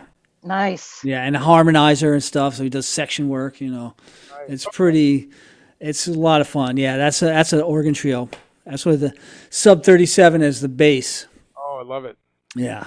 People should, just go and have some fun and appreciate how much time is put into. I love it when a musician really does a great website like this because thanks. All here. I know, I'm looking at this. I'm like, Nail, shoot, I'm going to have to, you know what I mean? I like how you have all the past and present projects. I'm inspired. Surely I'm going to have to get something like this going for sure. And sometimes those past projects come back. Hey, we're firing this up again. Right. So I go into the menu and I take it out of the past folder and I put it in the present folder. Back in the present. Yes! So nothing is ever lost. It's all documented. Sure. No, well, that's great. Well, Debrissa, we're gonna give you a pass because you are always on the run, always busy. But hey, let's talk because in this downtime, it really doesn't take that much time. And again, I'm such a believer in all the different things you do. Let's talk, pull it together, and let's talk about streaming ideas because we got to come up with new shit. It's true. Yeah, and the cool thing, and we talked to our pal Todd about this a lot, and Todd again has this focus of coordinating all these ideas and helping people to find them. But one of the things we talked about the other day is, and this is interesting about this pandemic time we're in, is these are not skills that will go away. In other words, if you become expert now in streaming and what microphones to use and what interfaces and learning about cameras and learning about baud rates and all that. Guess what? When we go back to gigging in whatever 10 months, a year, whatever, those skills still apply. Yep. That's right. That's right. So Absolutely. you would still. One of the things I'm looking forward to is next time I do a solo electronic tour, which I do, I'm going to stream every show. I mean, if I play at record stores, I've played at little jazz clubs, I played at coffee shops, whatever. Everyone has internet, so right, if you set it up. So that's the thing I think musicians think about too, because sometimes we get a little depressed that, well, screw that shit. I like to play real shows. Rethink that, because if you learn all this stuff, Yeah. you'll still have it, Yeah. right? Yep. And you do it together. So I highly recommend that. So all right, we're gonna see. I always ask if people have a couple parting comments, and I always ask you too if you've got or any of my guests if you have a parting. I want to read one comment here. I forgot this. Todd Reynolds said, "Gee, I wish I was in Mahavishnu project at the same time." Right? Because Yeah. now, did you see Todd with them or vice versa? No. Nope. No. In fact, the way I heard about the Mahavishnu project was Bendian came backstage at a machine show when we were playing at Westbury Music Fair. Oh. And he said, "Hey, I have this band called the Mahavishnu Project." And I like jumped out of my chair. I was like, "What? Holy shit, I know all those tunes." And I didn't join that band for another 6 years. Okay. But, he was trying to get like maybe work out a double bill. I think we had the same agent at one point or something, this guy, Michael Gaiman. Oh yeah. And so there was some crossover there. But when I got out of the machine in 2006, the next year, the first thing I did was call Greg up and said, "Yo, I'm free. Let's do this." And I joined his band in 2008, and I never officially left. We stopped playing, but if he starts it up again, he's going to call me. So that makes me officially kind of still in that band. I need to catch up with a wonderful thing called the Progcast, like a podcast. Uh-huh. Called the Progcast. So I got to catch up with him. But no, that's what a great story. I love when random shit like that happens. Yeah. Friday Night Nail, the links are there. And I always forget to put my links in. And if people want to buy me a sandwich, my link is there. And Debrissa, again, stay tuned. She's got some other things coming up. And Oh yeah. Some really awesome stuff. Empire Strikes Brass. Right? Yeah, that's one of them. Exactly. Oh no, I was checking you out before I came on today. Oh, cool. We've got a lot of stuff going on. It's really awesome. Yeah. No, it's and again, folks, I'm going more and more to Instagram myself. It really, yes, it's owned by Facebook anyway, but it's so cool. And here's Debrissa's Instagram. So folks, check that out. What I couldn't find, maybe we'll do this next time. I wanted some video of you playing saxophone. There she is with the saxophone. I couldn't really find one, but she is incredible. I'll send you. I'll have to send you. I'll have to send you some videos or some different stuff, because there's definitely some me playing saxophone for sure. What I should have punched in Project Object, because you took a bunch of solos with us. So we'll do that next time. Everything to be continued. Yeah. Oh man, see, this is that is R.I.P. Kofi. Yeah, Kofi. I mean, wow. I toured with him with Derek Trucks. So rest in peace. Oh wow. Love him a lot. Do you know him, Neil? Yeah. I mean, not as well, but I'm very aware of him. Yeah. What a sad thing, and his brother Oteil, of course. But anyway, folks, go do your homework. Yeah, find me on there. I'll Thank you. I'm feeling pumped now. I might have to do a resurgence of that page. Really get some stuff going. Woo! And let's thank everyone for taking the advice in this picture, because we did vote. And and see you later, Moscow Mitch. Moscow Mitch has been demoted. Here's some delicious vegan food. Okra. I see okra in the picture. Okra is my favorite vegetable. Oh man. Have you ever had? You must have had spicy pickled okra. Of course. Oh, Oh my my goodness. God! I just want to crawl into the jar and go to sleep. For real. Well, y'all, this has been great. This has been one of the more fun ones because Awesome. trying to strike that balance of the food and the music and the other things. I thought today was great. Let's do this again, I'm looking forward to it already. Yeah. and Me too. we'll all do some music together when it's safe. Um, Thank you both. Thank you everyone who stopped by, and a lot of goodbyes there, and the good friends. This will stay up on the. I couldn't read it. What does it say? Triangle. It's a Moog pencil. Nice. Nice. I have a couple of them kicking around here somewhere. Triangle wave. Yeah. Yeah. Triangle wave. But the we didn't, and it's cool. We only touched on politics a tiny bit, which is great. This show is about forgetting about that shit for a couple hours. Of course, it's all around us. And, as we said, though, we can say, wow, we made it through the fucking filter there. We actually got some forward motion and some positive stuff that can start happening in our country. And Yeah. I always like to tie it in. The effort to fix the environment is back. We're going to have some news now about what we're talking about. The hog farms, folks, I bring this up a lot. These hog farms, these chicken farms, the meat industry is so incredibly water and soil intensive. It is so polluting that that's another thing. I'm very happy that we're going to at least now be looking at climate change. Yeah.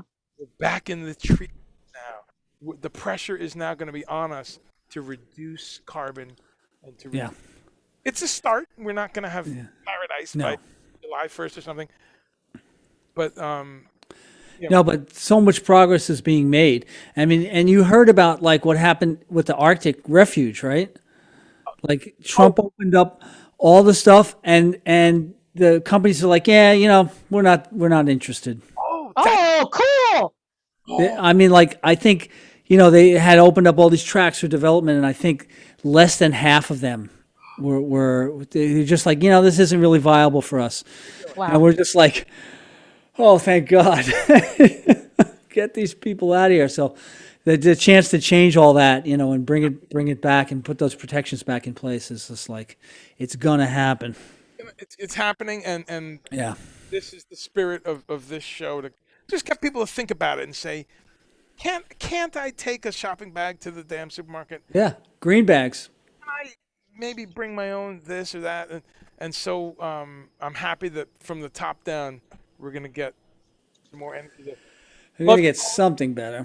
We'll see you soon. Thank you so much for having me. And Nell, nice to meet you and to chat a bit. Debrissa, awesome to meet you. Andre, thank you so much for having me. We know we've been talking about this for a while. This is phenomenal. Your Meatless Monday thing is great. Keep it going. Yeah. Yeah.